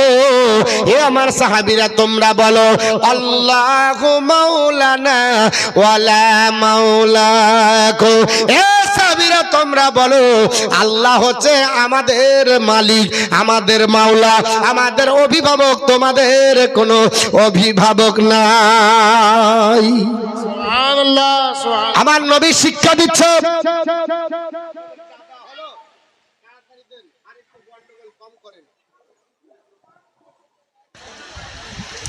আল্লাহুম্মা সাল্লি আলা সাইয়্যিদিনা মাওলানা মুহাম্মদ ওয়া وعلى আলা آل سيدنا مولانا মুহাম্মদ। আমার মাইনা পাখিয়া নবীর প্রেম দিওয়ানা, বাহার বার যাই চলে মন সোনের মদিনা, সোনের মদিনা। আমার মাইনা পাখিয়া নবীর প্রেম দিওয়ানা, বাহার বার যাই চলে মন সোনের মদিনা, সোনের মদিনা। সামলে আমার আরব সাগর, কেমনি গো বাপার, পাখির মতো নেই কয় আমার ডানার পর ভার, পাখির মতো নেই কয় আমার ডানার পর ভার। তাই তো ভাবি আরে মন, তাই তো ভাবি আরে মন, যেতে কি আর পারব না, বার বার যায় চলে মন সোনের মদিনা, সোনের মদিনা। আমার মাইনা পাখি নবীর প্রেম দিওয়ানা, বাহার বার যায় চলে মন সোনের মদিনা, সোনের মদিনা। আরব দেশের তেঁতুল মিষ্টি আর মিষ্টি কি আবে জামে জামার মিষ্টি খেয়ে দেখা হলো না আবে জামে জামার মিষ্টি খেয়ে দেখা হলো না তাই তো ভাবি ওরে মন তাই তো ভাবি ওরে মন খেতে কি আর পাবে না বারে বার যাই চলো মন সোনের মদিনা সোহনের মদিনা ডালে বসে ডাকছি কোকিল কুহু কুহু করে আর বল বল পাখি গোল বাগিচায় ডাকছে অতি ভরে তাদের মতো ডেকে আমি তাদের মতো ডেকে আমি শান্তি পেলাম না বারে বারে যাই চলে মন সোনের মদিনা সুবহানাল্লাহ সোহনের মদিনা যাই হোক মুসলমান আপনাদের কাছে বলতে চাইছিলাম আল্লাহর নবী আপনার বললেন বলে দাও আমাদের জন্য আমাদের মাওলা আছে আল্লাহু মাওলানা আল্লাহ হচ্ছে আমাদের মাওলা মানে প্রতিপালক আমাদের মালিক ওয়ালা মাওলা লাকুম তোমাদের কোনো মাওলা নাই আল্লাহর নবী শিক্ষা দিলেন সাহাবা একরামেরা বললেন বলে এ আবু সুফিয়ান শোন তোদের কোনো অভিভাবক নাই লাত জাত মানাত কিছুই করতে পারবে না যাই হোক বাবা উহুদের প্রান্তরে এইভাবে যুদ্ধ চলতে চলতে এক সময়তে আমার নবীর আপনার সাহাবারা আবার তাদেরকে পরাস্ত করে যুদ্ধের মুসলমানের বিজয় পতাকা উঠলো যুদ্ধ আপনার সমাপ্তি হলো উহুদের যুদ্ধ বিজয় লাভ করে কাফেরদেরকে আপনার বলে হয়েছে প্রান্তর থেকে বিদায় করলো তবে মুসলমানের ভিতরে 70 জন সাহাবী শাহাদাত বরণ করেছিলেন এর ভিতরে একজন বাবা হযরত সাদ রাদিয়াল্লাহু তাআলা তিনিও আপনার বলা হয়েছে শাহাদাত বরণ করেছিলেন আল্লাহর নবী বললেন আমার সাহাবীরা এই সাত পৃথিবীর জমিনে এমন আমার সাহাবী আপনার ঘর বাড়ি জমি জায়গা সব আল্লাহ রাস্তায় দান করে দিয়েছে আজ উহুদের যুদ্ধের ময়দানে এসে আমার সাহাবী সাদ ইন্তেকাল করেছে এই সাহাবীর আপনার লাশটা দাফন করতে হবে কারণ শরীয়তের বিধানে তখন নিয়ম ছিল আল্লাহর রাস্তায় যারা শহীদ হবে এদের জন্য কোনো কাফনের দরকার নাই এদের গোসলের দরকার নাই এ আমার সাহাবীরা যা পোশাক আছে তাই দিয়ে আপনার বলে হয়েছে দাফন করো হযরত সাদ রাদিয়াল্লাহু তাআলা কি আছে আপনার বুখারীতে বলা হয়েছে আল্লাহর নবীর আপনার সাহাবী ওনার কিছুই ছিল না মাত্র একটা বাবা আপনার রেশমি চাদর ছিল ওটা দিয়ে ঢাকে তো আপনার মাথা উদাম হয় পা আপনার ঢাকে তো মাথা উদাম মাথা ঢাকে তো পা উদাম হয়ে যায় শেষ পর্যন্ত নবী বললেন সাহাবারা মাথার দিক ঢাকো আর আপনার বলে হয়েছে ইখজিন বলে গাছ ওটা ঘাসের গাছ বাবা ওই দিয়ে পা আপনার ঢেকে দাও এই করে বাবা 70 জন সাহাবী কারো আপনার বলা হয়েছে কাপড় নাই কারো আপনার বলে হয়েছে সঠিকভাবে আপনার পরনে পোশাক আপনার ছিল না সবকিছু আপনার বলে ইসলামের খাতিরে আপনার বিলীন বিসর্জন দিয়েছে 2 জন করে সাহাবী একই কবরে আপনার দাফন করা হলো আল্লাহর নবীর সাহাবী আপনার বলে গেছি যারা আল্লাহর রাস্তায় জীবন দিল এদের ভিতরে একজন সাহাবীর বিবি আপনার দড়িয়ে মদিনার দিক থেকে আপনার প্রান্তরে আসতেছে জিজ্ঞেস করছে মহিলা কেন তুমি দৌড়ে আসতেছ বলে আমি দৌড়ে যাচ্ছি আমি একটু নবীর খবর নেব বলে যে লাভ হবে না গো আল্লাহর বান্দি তোমার স্বামীকে শহীদ করে দিয়েছে হযরতে আপনার বলে আছে বিশ্ব নবীর প্রেমিকা সাহাবিয়ার আপনার জাজবা দেখুন ওই মহিলা মেয়েটা ডাক দিয়ে বলল, ও আল্লাহর নবীর সাহাবারা, আমার স্বামী শাহাদাত বরণ করেছে, এর জন্য আল্লাহর দরবারে শুকরিয়ার আমি সেজদা করব। তবে তোমাদের কাছে জানতে চাই, আমার স্বামী গেছে, আমার কোনো দুঃখ নয়, আমার দয়ার নবী জিন্দা আছে না, একটু বলে দাও। আমার নবীর কথা শুনেছি, তাকে নাকি শহীদ করে দিয়েছে। আল্লাহর নবীর আপনার ব্যাপারে আপনার ডাক দিয়ে বলা হলো, আপনার আর একটু দূরে যাবে। আর একজন সাহাবী বলছে, ও আল্লাহর বান্দি, দৌড়ে যে লাভ নয়, তোমার নিজের কলিজার টুকরো বেটা আর আপনার বেঁচে নাই, তাকেও শহীদ করে দেওয়া হয়েছে। মেয়েটি ডাক দিয়ে বলল, গো নবীর সাহাবারা, আমি ইতিপূর্বে আমার স্বামী শহীদ হয়েছে, আমি বুকে পাথর বেঁধেছি, আমার ছেলে শহীদ হয়েছে শুনেছি, আমি ওতেও আপনার না, আপনার দুঃখ নাই, আমার নবী কি অবস্থায় আছে একটু খবর দাও। আর একটু দূরে যাবে, আপনার বলা হচ্ছে একজন সাহাবী ডাক দিয়ে বলল, ও নবীর সাহাবিয়া, তুমি দূরে যাইও না, তোমার লাভ হবে না, তোমার আব্বাও নাই, তোমার আব্বাকে শহীদ করে দিয়েছে। উনি বললেন, আব্বা হারা হলাম, আমার স্বামী হারা হলাম, আপনার সন্তান হারা হয়েছি, এর জন্য আমি তোমাদেরকে জিজ্ঞাসা করতে চাই না, আমার দয়ার হাবিব কি অবস্থায় আছে একটু বলো। আমি স্বামী হারা তবু আমার সবর, আমি সন্তান হারা সবর করব, আমার বাপ হারা সবর করব, তবে আমার নবী কি অবস্থায় আছে বলো। এ মুসলমান, আজকে চিন্তা করুন, স্বামীকে হারিয়েছে দুঃখ নয়, বেটা হারিয়েছে দুঃখ নয়, বাপ হারিয়েছে দুঃখ নয়, নবীর অবস্থা যেই দিন শুনে চলো আমার দয়ার নবীকে শহীদ করে দিয়েছে, সেই দিন থেকে মহিলাটি বাড়িতে বিচলিত অবস্থায় ছিল। যুদ্ধের বিজয় যখন হলো, দৌড়ে এসে দেখতেছে আমার নবীকে দেখে আল্লাহ পাকের শুকরিয়া আদায় করে বলেছিল, আল্লাহ পাক তিনটি কুরবানি আমার তরফ থেকে কবুল করো, কিন্তু নবীকে জিন্দা দেখে আমি আল্লাহ তোমার দরবারে আমি শুকরিয়ার সেজদা করি। আমার নবীজি ডাক দিয়ে বলে, সাহাবারা, এ সাহাবীরা, তোমরা লাশগুলোকে গচ্ছিত করো, দাফন করতে হবে। আল্লাহর নবীর একজন আপনার সাহাবা হযরতে হানজালা শুনেছেন বাবা, তিনিও শহীদ হয়েছিলেন।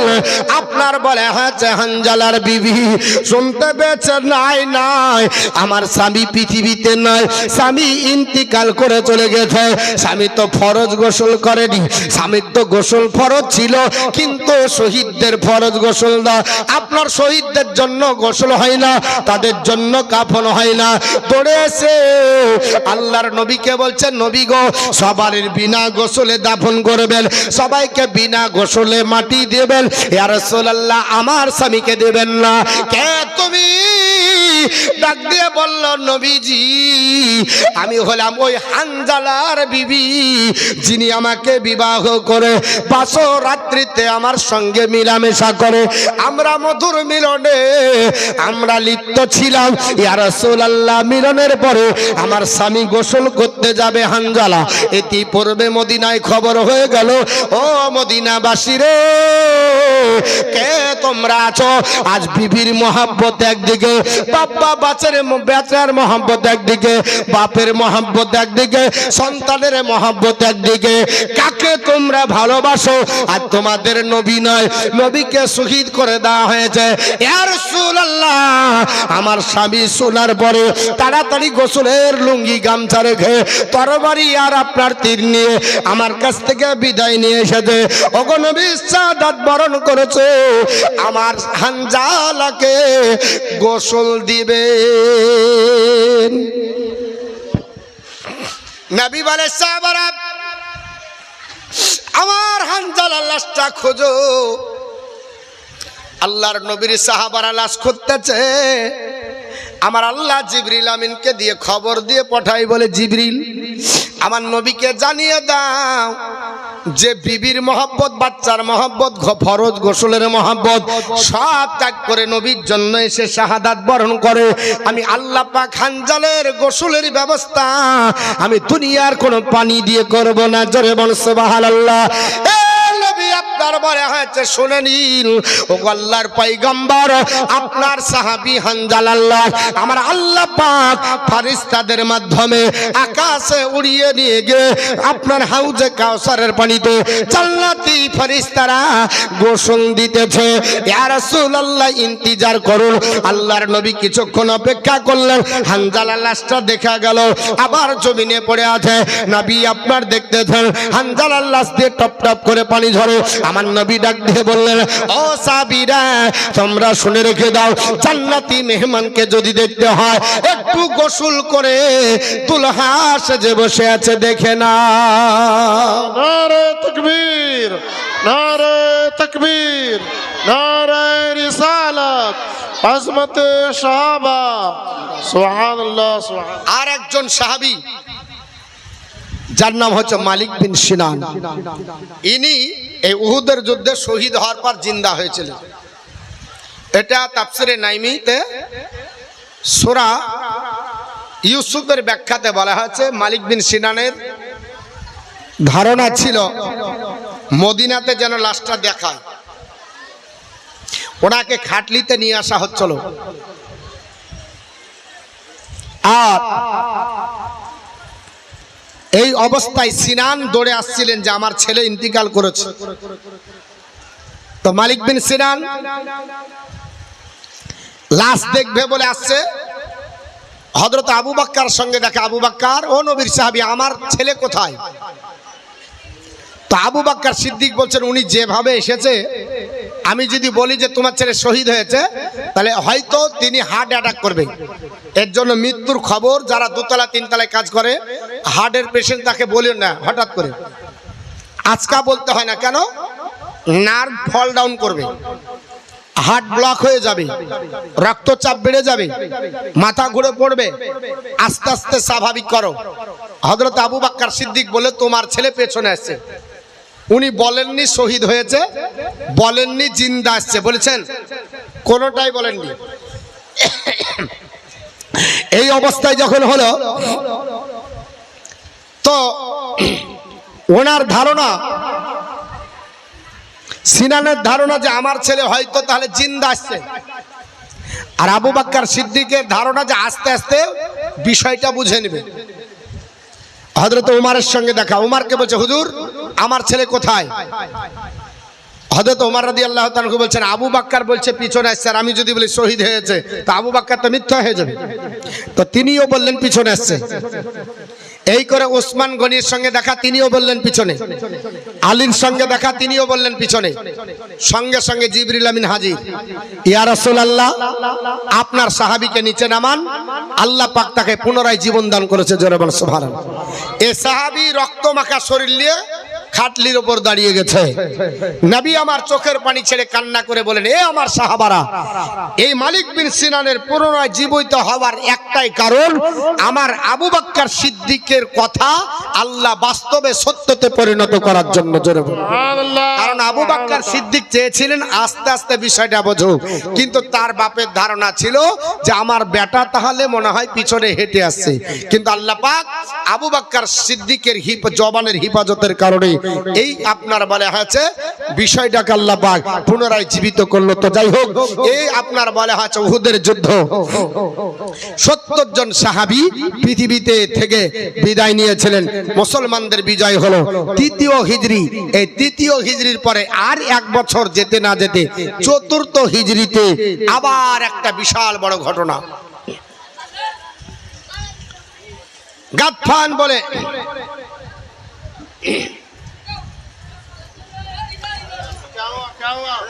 রাজি নামক স্থানে চুপচাপ এই আপনারা একটু চুপ করেন তো একটু বসেন তো যে যে দিচ্ছে দেন এত বিরক্ত করলে হয় আল্লাহুম্মা সাল্লি আলা সাইয়্যিদিনা মাওলানা মুহাম্মদ ওয়া আলা আলি সাইয়্যিদিনা মাওলানা মুহাম্মদ মোহাম্মদ সাল্লাল্লাহু আলা মুহাম্মাদিন মোহাম্মদ হরদম ज़बां से निकालो पाक नामे मोहम्मद हरदम ज़बान सफियाना मोहम्मद सल्लल्लाहु अलैहि वसल्लम। রাজি নামক স্থানের ঘটনা মর্মান্তিক। আপনার নবীর সাহাবীরা বলল, ওগো আল্লাহর পয়গম্বর, আমরা রাজি নামক স্থানে সাহাবারা যারা ইসলাম কবুল করেছি, আমাদের কোরআনের জ্ঞান নাই। কিসের জ্ঞান নাই? কোরআনের জ্ঞান নাই, হাদিসের জ্ঞান নাই, নামাজেরও জ্ঞান নাই। নামাজ কি করে পড়বো ওটা জানি না। আল্লাহর নবীকে ডাক দিয়ে বলল, নবীজি কয়েকজন সাহাবীকে পাঠান, আমাদের ওখানে তারা যাবে, যাবার পরে তারা নামাজ শিক্ষা দেবে। নামাজ তাহলে লাগবে কি লাগবে না? ও মুসলমান, পৃথিবীতে নামাজ লাগবে। আল্লাহ পাক ডাক দিয়ে বলেছে, ওয়াস্তাইনু বিস-সাবরি ওয়াস-সালাহ। তোমরা আপনারা বলা হয়েছে নামাজের মাধ্যমে, ধৈর্যের মাধ্যমে আমি আল্লাহর কাছে তোমরা আপনার প্রার্থনা করো। ইন্নাহা লাকাবিরাতুন, কিন্তু এটা খুবই কঠিন কাজ। ইল্লা আলাল খাশিন, কিন্তু যারা আল্লাহর মুখলিস বান্দা হবে তাদের জন্য নামাজ কঠিন হবে না। হাফিজু আলাস সালাত, আমার আল্লাহ পাক বলে সব নামাজের হেফাজত করো। আপনার বলা হয়েছে বিশেষ করে আপনার বলা হয়েছে সালাতুল উস্তা, আপনার মধ্যবর্তী নামাজের আসরের নামাজের কথা বলা হয়েছে। এবং কুমুলিল্লাহি কানিতিন, আল্লাহর কাছে দাঁড়াবে ভদ্রতার সঙ্গে। জোরে বল সুবহানাল্লাহ। জালসা করছি ভালো কথা, আমি কমিটি ভাইদেরকে বলবো, ভাইজানরা, আল্লাহর নবীর সাহাবীরা নামাজ শিক্ষার জন্য, কোরআন শিক্ষার জন্য 10 জন সাহাবীকে আমার নবী পাঠাচ্ছেন কোথায়? রাজি নামক স্থানে। তারা বলছে, নবীজি আমরা ইসলাম কবুল করেছি, আর ইসলামের কোন নীতি জানবো না, ইসলামের কানুন জানবো না, ইসলামের আদর্শ বুঝবো না, হাদিস কোরআন জানবো না, নামাজের তরিকা বুঝবো না। ইয়া রাসূলুল্লাহ, ওটা আমাদের ভালো লাগে না। যেহেতু কবুল করেছি ইসলাম, ইসলামের কাজটা পাবন্দির সঙ্গে করব। কারণ আমার আল্লাহ বলেছে, আল্লাযিনা ইয়াবিতুনা লিরাব্বিহিম সুজদান ওয়া কিয়ামা, আমার প্রেমিক প্রেমিকা বান্দা বান্দি তারা যারা রাত কাটাবে কে আমার সাজদায়। জোরে বলো সুবহানাল্লাহ। নফল নামাজের ভিতরে আর সাজদার ভিতরে যারা রাত্রি কাটাবে এরা হলো আল্লাহর প্রেমিক প্রেমিকা বান্দা বান্দি। আল্লাহ পাক পৃথিবীর জমিনে নামাজের এত গুরুত্ব আপনার দিয়েছেন বাবা, আপনার বলতে গেলে অনেক সময় লাগবে। তবে আমার আপনার বিশেষ করে এই গ্রামবাসী, পাড়া প্রতিবেশী এবং আমার আপনার ভাইজান মুসলমানরা, বাপজানেরা আর আপনার কমিটির ভাইদেরকে বলবো, নামাজ পড়েন। নামাজ এমন একটা আপনার বলা হয়েছে ইবাদত, সবচেয়ে গুরুত্বপূর্ণ এবং আফজাল ইবাদত হলো আল্লাহর দরবারে পছন্দনীয় নামাজ। এবং নবী আমার বলেছে, সাহাবারা নামাজ পড়ার জন্য যারা তোমরা নামাজ পড়ো, তখন আমার দিল শীতল হয়ে যায়। নামাজ হলো আমার চোখের ঠান্ডা। জোরে বল সুবহানাল্লাহ। আল্লাহর নবীজি ডাক দিয়ে বলেছে, সাহাবারা এক ওয়াক্ত নামাজ যদি কারো কাজা হয়, তার নামটা জাহান্নামের দরজায় লিখে দেওয়া হয়। জোরে বলুন নাউযু বিল্লাহি মিন যালিক। এক ওয়াক্ত নামাজ যদি কাজা হয়, জাহান্নামের দরজায় লিখে দেওয়া হয়। আর আজকে মুসলমান নামাজের জন্য যায় না, যদিও যায় আমাকে কেউ বলল যে হুজুর আপনার জুম্মাতেও নামাজ পড়তে যাই না, এরকমও মুসল্লি পাওয়া যায়। জুম্মার নামাজ এটাও পড়তে যাই না। আল্লাহর নবী বললেন, সাহাবীরা উট কুরবানি করতে রাজি আছো? আমরা উট দিলে নাম করি কিনা? অমুক দেশে উট কুরবানি করেছে, বিশাল ব্যাপার। অমুক দেশে দুম্বা করেছে, বিশাল ব্যাপার। কারণ টাকার জোরে কুরবানি করা হয়, আর তাকওয়ার জোরে আল্লাহর ইবাদত করা হয়। আল্লাহর নবী বিশ্ব নবী বললেন, সাহাবারা তোমরা কি উট কুরবানি করবে? নবীর সাহাবীরা বলল, নবীজি গো উট কুরবানি করব। আমার নবী বললেন মানিল গাসলি ইয়াউমাল জুমআতি গোসলেল জানাবাতি সুম্মা রাহা ফাকা আন্নামা কাররাবা বাকারাতান। আপনার নবী বললেন সাহাবারা, আল্লাহর কোন বান্দা পৃথিবীর জমিনে যদি আপনার ফরজ গোসল যেভাবে হয় ওইভাবে জুম্মার দিন সকাল বেলাতে সুন্দর করে গোসল করে যদি সে আল্লাহর ঘর মসজিদে 1 নম্বরে গিয়ে প্রথম কাতারে জায়গা দখল করে, সে যেন আল্লাহ রাস্তাতে একটা উট কুরবানি করলো। জোরে বল সুবহানাল্লাহ। মা বোন বলবেন বাপজান, মা বোনরা আপনার কি করবে? আল্লাহর আপনার বান্দিরা জুম্মা পড়ার জন্য স্বামীর ওযু গোসলের পানি আগিয়ে দেবে, লুঙ্গিটা আগিয়ে দেবে, তেলটা আগিয়ে দেবে, ওযুর পানিটা বহন করে দেবে।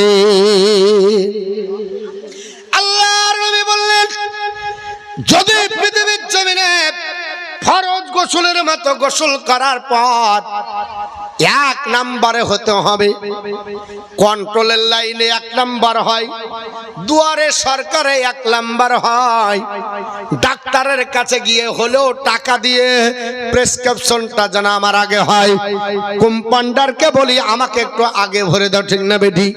কোন জায়গাতে গিয়ে পেছনে লাইন নিতে চাই না, আর আল্লাহর ঘরে পিছন ছাড়া ভিতরে যেতে চাই না।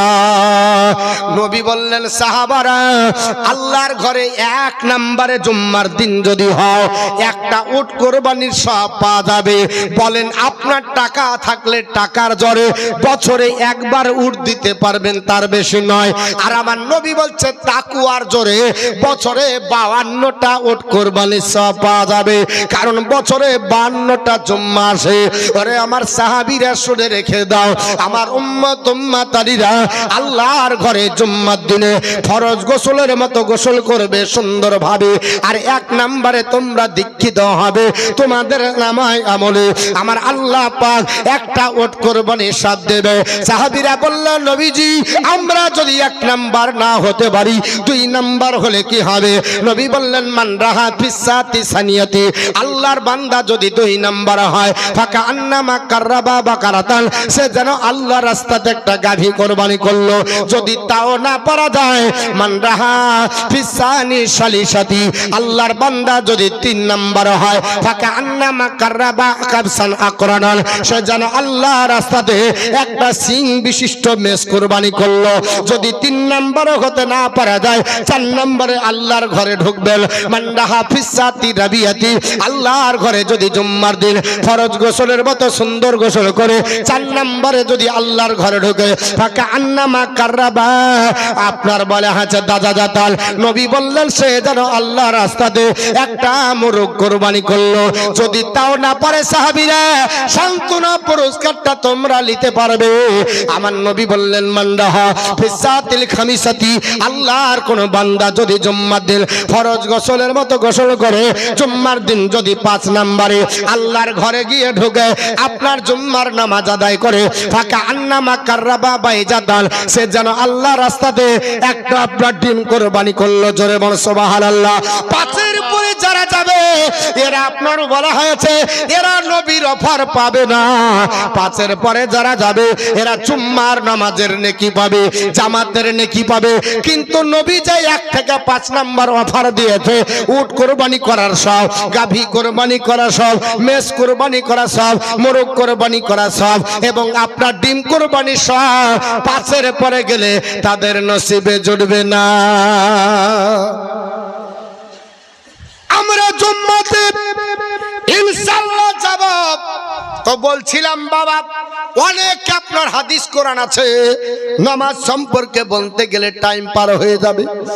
আল্লাহর নবীর সাহাবী যারা নতুন ইসলাম কবুল করেছে আমার নবীর কাছে আপনার বলে হয়েছে খবর দেয়, ও আল্লাহর পয়গম্বর আমাদের রাজি নামক স্থানে সাহাবা একরাম পাঠান, যারা কোরআন হাদিসের জ্ঞানের চর্চা করবে, যারা নামাজের শিক্ষা দেবেন, যারা কোরআনের জ্ঞানের শিক্ষা দেবেন।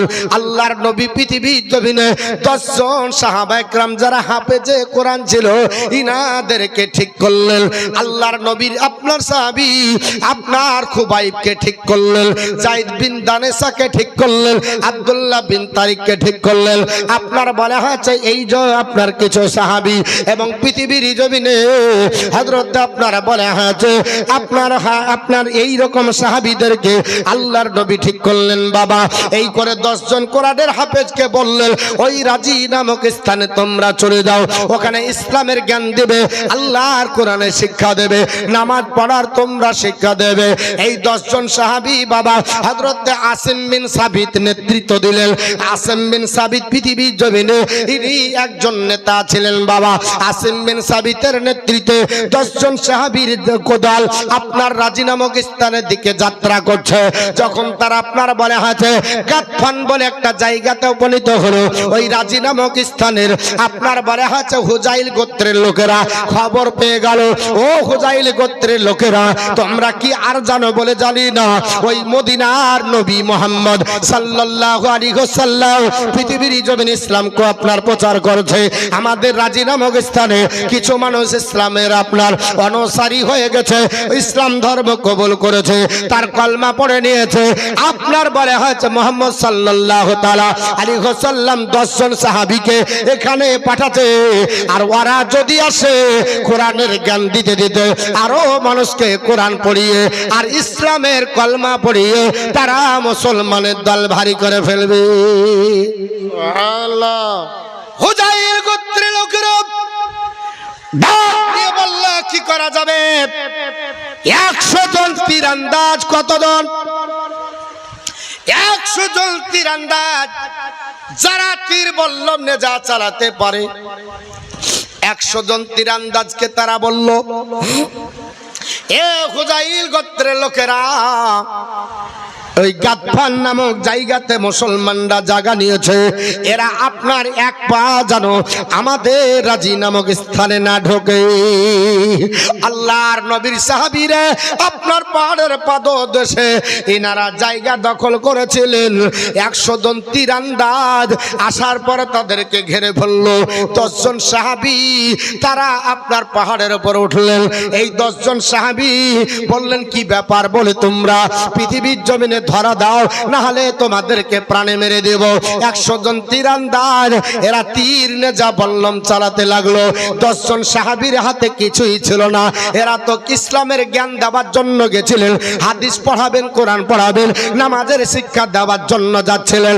আল্লাহর নবীর সাহাবী হযরত আপনার আসিম বিন সাবিত বললেন ও নবীর সাহাবী খুবাইব, ও নবীর সাহাবী আবু দুনা আপনার যায়েদ বিন দানেসা এবং আপনার আব্দুল্লাহ বিন তারিক এইভাবে কি করবে? আমরা পাহাড়ের উপর থেকে আমরা আপনার পাথর নিক্ষেপ করব, তাদেরকে ছত্রভঙ্গ করে দেব। এইভাবে যখন পাথর নিক্ষেপ করতে লাগলেন তারা ছত্রভঙ্গ হয়ে গেল।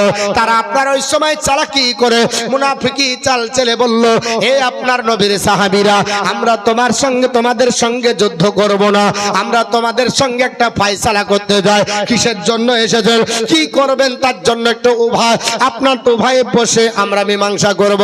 আল্লাহর নবীর সাহাবী হযরত আসিম বিন সাবিত বলল না, কাফেরকে কখনো বিশ্বাস করতে নাই, কারণ আমার আল্লাহ পাক কোরআনে বলেছে ইন্নামাল মুশরিকুনা নাজাসুন, নিশ্চয় মুশরিকরা হলো নাজাসাত, আপনার না অপবিত্র, এরা আপনার পবিত্র হয় না, এদের কথার দাম নাই। মুশরিকরা কোনদিন কাফেররা মুসলমানদের বন্ধু হতে পারে না। আল্লাহর নবীর সাহাবী আসিম বিন সাবিত আপনার বলেছিলেন যতদিন তিনি জিন্দেগিতে বেঁচে ছিলেন আল্লাহর কাছে দোয়া করেছিলেন আল্লাহ আমাকে কোন কাফের যেন স্পর্শ না করে, এমনকি আমার ইন্তিকালের পরেও যেন কাফের আমার লাশ আল্লাহ না ছয়। আসিম বিন সাবিত বলল নবীর সাহাবারা এদের কথা শোনা যাবে না, কিন্তু মুসলমান 100 জন তীরন্দাজ বলল মুসলমান তোমরা কি আমাদের প্রতি ঈমান রাখো না? আমরা তোমাদের সঙ্গে যুদ্ধ করব না, শুধুমাত্র একটু বসে আলোচনা করব। যেমনি তাদের উপর ভরসা করে নেমেছে, সঙ্গে সঙ্গে রাজি নামক পাহাড়ের নিচে আপনার বলা হয়েছে 7 জন সাহাবীকে শহীদ করে দিল। ইন্না লিল্লাহি ওয়া ইন্না ইলাইহি রাজিউন। আপনার 7 জন সাহাবীর রক্তে রাজি নামক পাহাড়ের পাদদেশ রঞ্জিত হয়ে গেল। হযরত আসিম বিন সাবিত বলল, দেখলে আমি বলেছি কাফেরদেরকে বিশ্বাস করতে নয়। তাদের তীর ধনুকের যে রশি ছিল হযরতে খুবাইবের হাত বেঁধে দেওয়া হলো, আপনার হযরতে যায়েদ বিন দানেশাকে বেঁধে দেওয়া হলো এবং আসিম বিন সাবিতকে সেখানে শহীদ করা হলো। হযরত আপনার আব্দুল্লাহ বিন তারিক বললেন, শোনো, আজকে পৃথিবীর জমিনে আমি তোমাদের হাতে ধরা দিব না, আমি তোমাদের সঙ্গে আপনার গ্রেফতার হব না। আল্লাহর নবীর সাহাবী হযরত আপনারা বলে হয়েছে ওই অবস্থায় আব্দুল্লাহ বিন তারিক তিনি যুদ্ধ করলেন, দিয়ে তিনিও শাহাদাত বরণ করলেন। মাত্র 2 জন সাহাবী থেকে গেল, একজনের নাম খুবাইব রাদিয়াল্লাহু তাআলা, একজনের নাম হচ্ছে যায়েদ বিন দানেশা। যায়েদ বিন দানেশাকে ক্রয় করেছিল উমাইয়ার ছেলে আপনার বলে হয়েছে সাফওয়ান। কারণ আপনার পৃথিবীর জমিনে এই হযরতে আপনার বলে হয়েছে আপনার হযরতে আপনার বলে হয়েছে আপনার এই যায়েদ বিন দানেশা আপনার উমাইয়াকে পৃথিবীর জমিন থেকে বিদায় দিয়েছিল। আর আপনার হযরতে খুবাইব রাদিয়াল্লাহু তাআলা আপনার পৃথিবীর জমিনে আপনার বলে হয়েছে ওই যুদ্ধের ময়দানে আপনার আমির বিন হারিসকে পৃথিবীর জমিন থেকে বিদায় দিয়ে জাহান্নামে পাঠিয়ে দিয়েছিল। আপনার বলে হয়েছে আপনার যায়েদ বিন হারিসের ছেলেরা বলল, আজ পৃথিবীর জমিনে উহুদের প্রান্তরে আমার আব্বাকে আপনার দুনিয়া থেকে বিদায় করেছে খুবাইব, আমরা যতদিন বেঁচে থাকবো আব্বার আপনার প্রতিশোধ নেব। এর জন্য মক্কা মজ্জামাতে আপনার খবর দেয়া হলো, ওগো মক্কা মজ্জামার মানুষেরা, তোমরা কে আছো? খুবাইবকে বন্দী করে রেখেছে, কেউ কি তোমরা ক্রয় করবে? আপনার সঙ্গে সঙ্গে আমির বিন হারিস বিন আমিরের ছেলেরা বলল, আমাদের কাছে বিক্রি করো, আমার আব্বাকে কতল করেছে, আমরা তাকে আপনার বলে হয়েছে কতল করব। আর আপনার সাফওয়ান বলল যে আপনার আব্দুল্লাহ বিন তারিককে বিক্রি করো, আমার আব্বার প্রতিশোধ নেব। এই করে 2 জন বিক্রি হয়ে গেল। আল্লাহর নবীর সাহাবী হযরতে খুবাইবকে ধরে নিয়ে যাওয়ার পরে ওই সময়তে বাবা ওই আপনার রাজি নামক স্থান থেকে তানঈম নামক স্থানে নিয়ে যাওয়া হলো। তানঈম নামক স্থানে যাবার পরে হযরতে খুবাইবকে জেলখানার ভিতরে আপনার বন্দী করে দেওয়া হলো। খুবাইব রাদিয়াল্লাহু তাআলা জেলখানার ভিতরে তিনি খাবার বন্ধ, তিনার পানি বন্ধ, তিনার আপনার বলে হয়েছে সমস্ত কিছু বন্ধ, লাইট পর্যন্ত বন্ধ, কোনো খাবার নাই, পানি নয়, কিছু দেয়নি। হযরতে খুবাইবের আপনার ক্ষুধা লেগেছে, আল্লাহ পাকের কাছে একটু দোয়া করে বললেন, আল্লাহ তুমি তো রুজির মালিক, তুমি কোরআনে বলেছো ইন্নাল্লাহা ইয়ারযুকু মাইয়াশাউ বিগাইরি হিসাব। আয় আল্লাহ পাক যাকে তুমি রুজি দাও বেহিসাব। আল্লাহ রুজির কারণে যদি মারা যায় তোমার বান্দা খুবাইব জেলখানায় মারা যাবে।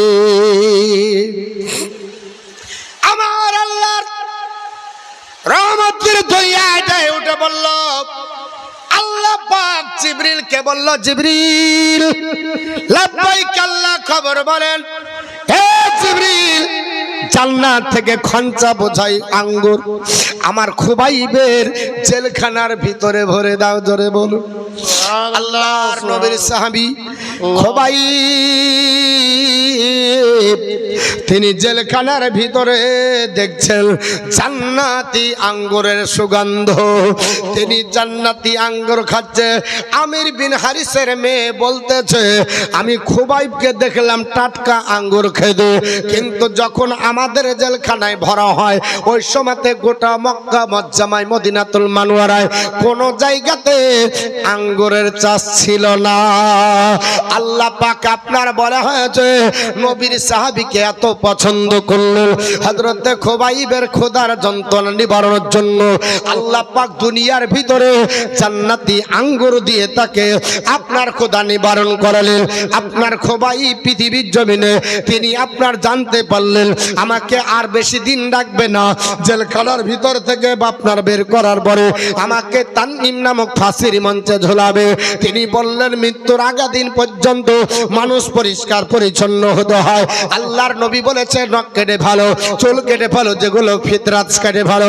আল্লাহর নবীর সাহাবী খুবাইব বলে, ও আল্লাহর বান্দারা, আমাকে একটা বিলের দাও, নখগুলো কাটবো, আমার গুপ্তঙ্গের চুলগুলো কেটে ফেলবো।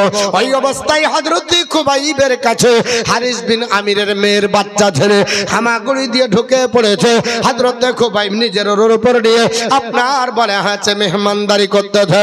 সেই সময় আমির বিন হারিসের মেয়েরা বলেছিল, আজ পৃথিবীর জমিনে আপনার খুবাইবের মতো চরিত্র আপনার এত সুন্দর দেখিনি।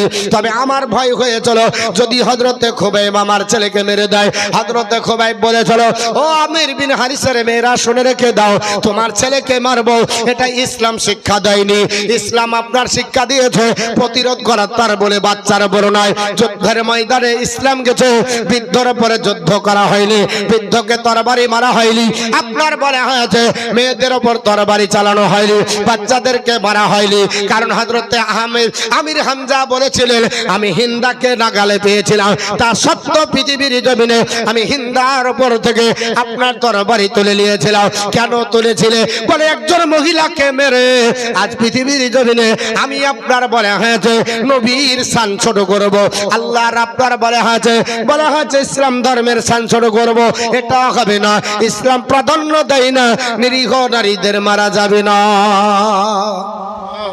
আল্লাহু আকবার। আল্লাহর নবীর সাহাবী হযরত খুবাইব জেলখানার ভিতরে আঙ্গুর আপনার খেতে খেতে তিনি যেন সুগন্ধ পায় আমার আল্লাহর জান্নাতের। জোরে বলুন সুবহানাল্লাহ। আপনার খুবাইবের টাইম হয়ে গেল। খুবাইব, তুই আমার বাপকে মেরেছিস, তবুও ছেড়ে দেব, কলমা ছাড়বি। খুবাইব বলেছিল, শোন আমির বিন হারিসের ছেলেরা, আমার শরীরে যদি এক বিন্দু পরিমাণে রক্ত থাকে, আমি সমস্ত রক্ত দিয়ে আল্লাহর নবীর কলমা উচ্চারণ করব। কলমা আপনার ছাড়ব না, কলমা আপনার বন্ধ হবে না। হযরতে খুবাইবকে নিয়ে তানঈম নামক ফাঁসির মঞ্চে ঝুলিয়ে দেওয়া হলো। ঝুলিয়ে দেওয়ার পর বলে, খুবাইব রে, এখনো সময় আছে, ফাঁসির মঞ্চে থেকে নামিয়ে দেওয়া হবে, তুমি বলো কলমা ছাড়বে? হযরতে খুবাইব বলেছিলেন, কলমা ছাড়বো না। হযরতে খুবাইবের ডান বাজুর উপর তরবারি চালিয়ে দেওয়া হলো। ও নবীর আপনার গোলামেরা, যুবক জওয়ানেরা, আমার আব্বাজান ভাইজানরা, ঈমান কাকে বলে, তাকওয়া পরহেজগারিতা কাকে বলে দেখুন বাবা। যেমনি ডান দিকের আপনার বাজুতে মেরেছে, হযরতে খুবাইবের আপনার ডান বাজুটা আপনার কেটে জমিনে পড়ে কাতলা মাছের মতো লাফাতে আরম্ভ করেছে। আর ডাক দিয়ে বলে, আমির বিন হারিসের ছেলেরা, খুবাইব, এখনো কি কলমা ছাড়বে না? এখনো কি কলমা পড়বে? তোমার একটা বাজু চলে গেছে, আর একটা বাজু আছে, এই হাতটা দিয়ে তোমার বিবিকে খাবে, বাচ্চাদের উপার্জন করে খাবে, নিজে হাত তুলে আপনার ভাত খাবে। খুবাইব বলেছিল, ওরে শয়তানের দল, ওরে পাপিষ্ট কাফেরের দল, তোরা শোন, আমার একটা বাজু চলে গেছে, একটা হাতের জন্য ভয় দেখাস না, এটাও যদি চলে যায় খুবাইবের কিছু পরোয়া নাই। হযরতে খুবাইবের উপরে আরেকটি তরবারি চালিয়ে দেওয়া হলো। খুবাইবের দুটো হাত পড়ে গেল। খুবাইবকে ডাক দিয়ে বলল, খুবাইব, এখনো সময় আছে, কলমা ছাড়বে? খুবাইব বলল, না না, আমি কলমা ছাড়বো না। হযরতে খুবাইবের ডান পা কেটে নেওয়া হলো। আপনার খুবাইবের পা লাস্তেছে। খুবাইবকে বলা হলো, খুবাইব, এখনো তোমার একটা পা আছে, তুমি কি কলমা ছাড়বে? খুবাইব বলে, চলো, আমাকে আর জিজ্ঞাসা করিস না, তোদের যা ইচ্ছা কর রে, আমার নবীকে একবার সালাম দিতে দে। খুবাইব আপনার বারে আছে চিন্তা ভাবনা করছে ইয়া রাসূলুল্লাহ আর মদিনায় মনে হয় আপনার সঙ্গে সাক্ষাৎ হবে না। আপনার খুবাইব জামলি মদিনার দিকে ঘুরতে যাবে, আবার একটা বাজু বাকি ছিল পা, ওই পাটাকে বাম পাটাকে কেটে দেওয়া হলো, লাড্ডুর মতো বডিটা ঘুরতেছে। খুবাইবের চোখ তুলে দেওয়া হলো, কানগুলো কেটে দেওয়া হলো, ঠোঁটগুলো কেটে দেওয়া হলো। খুবাইব বলে এখনো কলমা ছাড়বে কি না? খুবাইব বলে চলো না না। হযরতে খুবাইব রাদিয়াল্লাহু তাআলা মদিনার দিকে ঘুরি ডাক দিয়ে বলে আসসালাতু আসসালামু আলাইকা ইয়া রাসূলুল্লাহ, আসসালাতু আসসালামু আলাইকা ইয়া হাবিবাল্লাহ, আসসালাতু আসসালামু আলাইকা ইয়া নূরাম মিন নূরিল্লাহ।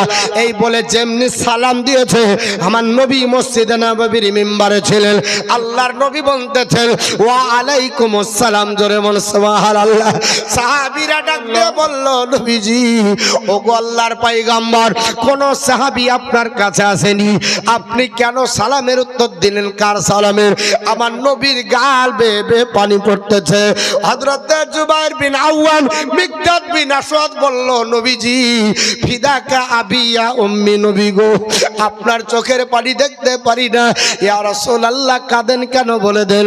আমার নবী বলছে সাহাবীরা, ও সাহাবীরা শোনো, আমি 10 জন সাহাবীকে পাঠিয়েছিলাম ওই রাজি নামক স্থানে, আমার সাহাবীদের ভিতরে এখন 8 জন সাহাবী শহীদ হয়েছে, একজন আপনার বলা হয়েছে ফাঁসির মঞ্চে ঝুলতেছে, ওর নাম হচ্ছে হযরতে খুবাইব। খুবাইবের হাত কেটে দিয়েছে, এই সাহাবীরা পা কেটে দিয়েছে, আপনার পা কেটে দিয়েছে, হাত কেটে দিয়েছে, চোখ গলা তুলে দিয়েছে। আমার খুবাইব ওখান থেকে আমাকে সালাম দিয়েছে। আমি নবীজি মসজিদে নববীতে খুবাইবের সালামের উত্তর দিলাম। আল্লাহু আকবার। খুবাইব বলেছে রে আমির বিন হারিসের ছেলেরা শোন, তোরা আমাকে পাথর নিক্ষেপ করতে পারিস, আমাকে সময় দে। হযরত খুবাইব ফাঁসির মঞ্চে যাবার আগে 2 রাকাত নামাজ পড়েছিলেন। স্বল্প সময়ে দেখিয়ে দিয়েছিলেন জগৎবাসীকে প্রাণ চলে যাবে তবু নামাজ পড়েও, নামাজ পড়ো, নামাজ পড়ো। হযরত খুবাইব রাদিয়াল্লাহু তাআলা ফাঁসির মঞ্চে পৃথিবীর জমিনে তিনি একবারের মতো মদিনার দিকে মুখ করে যেমনি বলতে যাবে, মস্ত বড় পাথর খুবাইবের চেহারা মুবারকে মারা হলো। হযরতে খুবাইবের আপনার 2 সামনের দাঁত ভেঙে ঝরঝর করে নিচে পড়ে গেল। খুবাইব বলেছিল শুন, আমার আপনার মুখের জবান কেড়ে নিতে পারিস, কিন্তু অন্তরাত্মাটা কেড়ে নিতে পারবি না। আমার অন্তরাত্মা দিয়ে নবীকে ভালোবাসি, নবীর আপনার কলমা পড়তেছি। শেষ পর্যন্ত খুবাইব রাদিয়াল্লাহু তাআলা তানঈম নামক স্থানে ফাঁসির মঞ্চে শেষ নিঃশ্বাস ত্যাগ করলেন। ইন্না লিল্লাহি ওয়া ইন্না ইলাইহি রাজিউন। আল্লাহর নবীর আপনার বলা হয়েছে সাহাবীদের ভিতরে সেখানে আপনার বলা হচ্ছে শহীদ করেছিল মক্কায়। আর হযরতে আপনার আসিম বিন সাবিত রাদিয়াল্লাহু তাআলা আনহু তিনি আপনার রাজি নামক স্থানে শাহাদাত বরণ করেছিলেন। ওই জায়গাতে আপনার মদিনায় খবর, মক্কায় খবর হলো কে আছো, তার মাথাটা বিক্রি করা হবে। একজন মহিলা তার স্বামীকে হযরতে আপনার আসিম বিন সাবিত পৃথিবীর জমিন থেকে বিদায় করেছিলেন, তাই ওই মহিলাটা মাথা ক্রয় করার জন্য এসেছিল আর প্রতিজ্ঞা করেছিল আসিম বিন সাবিতের মাথার যদি আমি আপনার পাই, মাথা পাই, মগজগুলো বের করে তার খুলিতে মদ পান করবো। জোরে বলেন আস্তাগফিরুল্লাহ। আসার পর হুজাইল গোত্রের লোককে বলল কে আছো, হযরত আসিম বিন সাবিতের মাথাটা বিক্রি করবে, কাটতে যাবে, মাথা কাটতে যাবে। আল্লাহ পাকের হুকুম হলো মৌমাছির চাক আল্লাহ পাঠিয়ে দিলেন। সারা আপনার দিন মৌমাছির চাক আসিম বিন সাবিতের লাশের চারিদিকে পাহারা দিতে লাগলো। হুজাইল গোত্রের লোকেরা বলল মহিলা এখন হবে না, সূর্য অস্তমিতে যাবে, মৌমাছি চলে যাবে, সন্ধ্যায় কাটবো। আল্লাহ বললেন ফারিস্তা সন্ধ্যা লাগার আগেই মেঘ সেজে যাও। সূর্য পশ্চিম গগন অস্তমিত গেল, আল্লাহর হুকুম হলো, মুষলধারে বৃষ্টি শুরু হলো। এত বৃষ্টি আল্লাহ দিয়েছিলেন, হযরতে আসিম বিন সাবিতের লাশকে আল্লাহ ভাসিয়ে দিলেন। যেতে যেতে এক খাদে পানির দ্বারাতে পড়লো, আল্লাহ বালি দিয়ে সেখানে তার সমাধি করে দিলেন। জোরে বল সুবহানাল্লাহ। কেন? আসিম বিন সাবিত বলেছেন, আল্লাহ এই মুশরিকদেরকে আমি কোনোদিন স্পর্শ করব না, আমার ইন্তিকালের পরেও যেন আমার লাশকে না ছয়। আল্লাহ তাই কবুল করেছিলেন।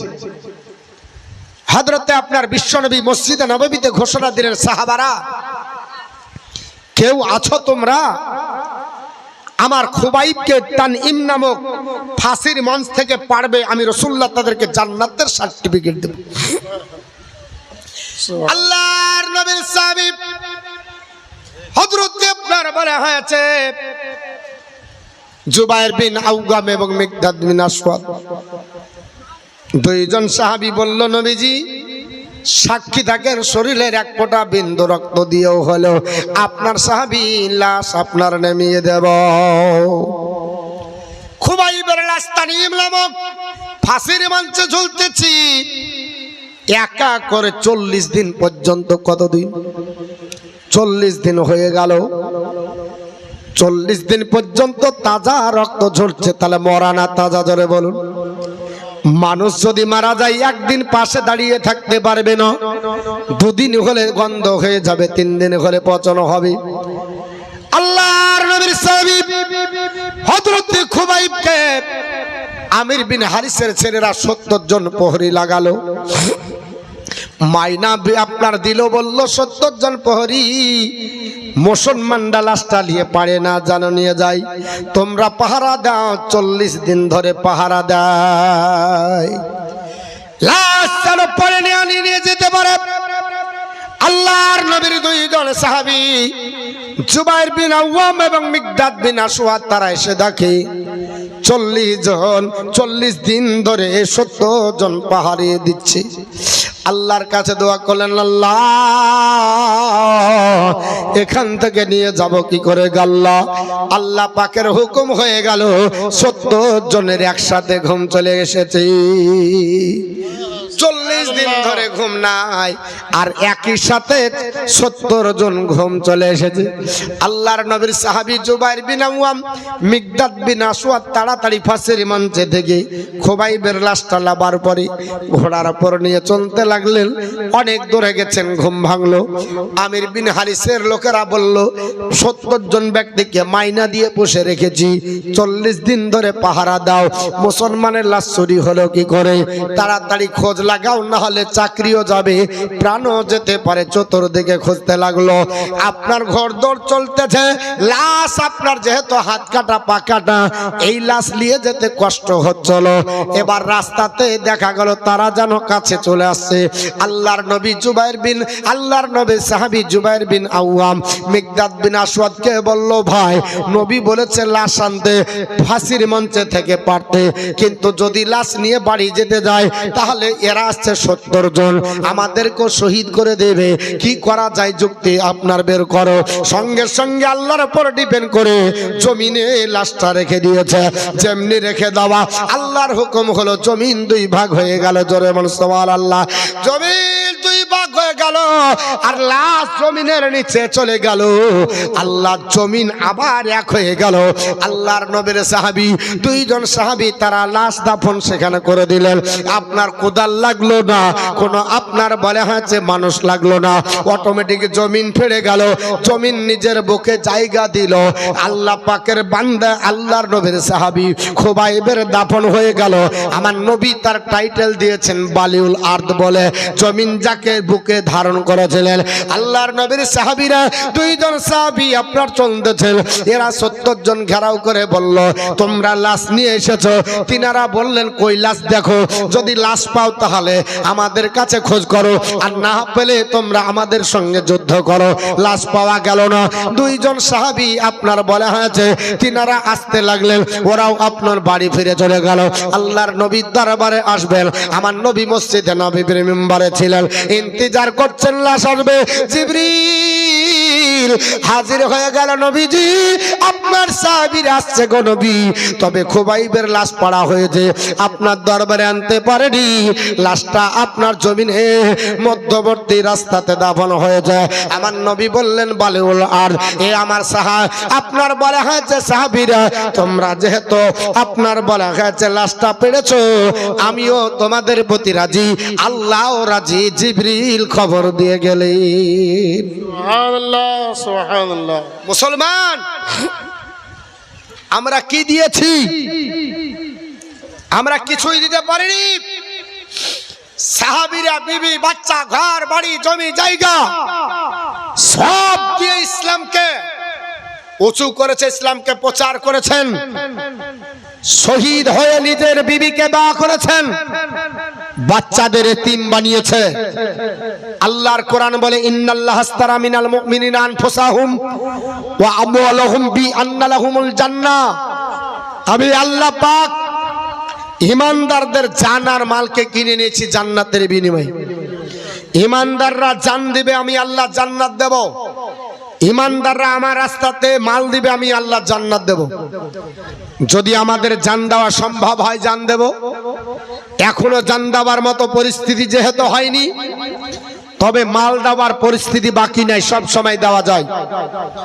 যেহেতু নবীর আপনার জীবনী জালসা, আল্লাহর নবীর জীবনে অসংখ্য আপনার যুদ্ধ হয়েছে। মুতার প্রান্তরে যদি মুতার যুদ্ধ দেখেন, কলিজার রোম খাড়া হয়ে যাবে। হযরত আপনার বলা আছে আপনার জাফর বিন আবু তালহা আপনার বলা আছে পৃথিবীর জমিনে কিভাবে যুদ্ধ করেছেন, আব্দুল্লাহ বিন রাওহা কি করে যুদ্ধ করেছেন, খয়বারের যুদ্ধে হযরত আলী কিভাবে যুদ্ধ করেছেন, হুনাইনের প্রান্তরে সাহাবীরা কিভাবে যুদ্ধ করেছেন। মুতার প্রান্তর দেখলে কলিজা ঠান্ডা, আপনার বলা হচ্ছে রোম খাড়া হয়ে যায়। অসংখ্য যুদ্ধের ঘটনা আছে বাপ, সাহাবীরা জীবন দিয়েছে, আমাদেরকে জীবন দিতে হবে না। আগামীতে ইনশাআল্লাহ জালসা হবে, তবে সব আগে একটা জিনিস আমি চাই।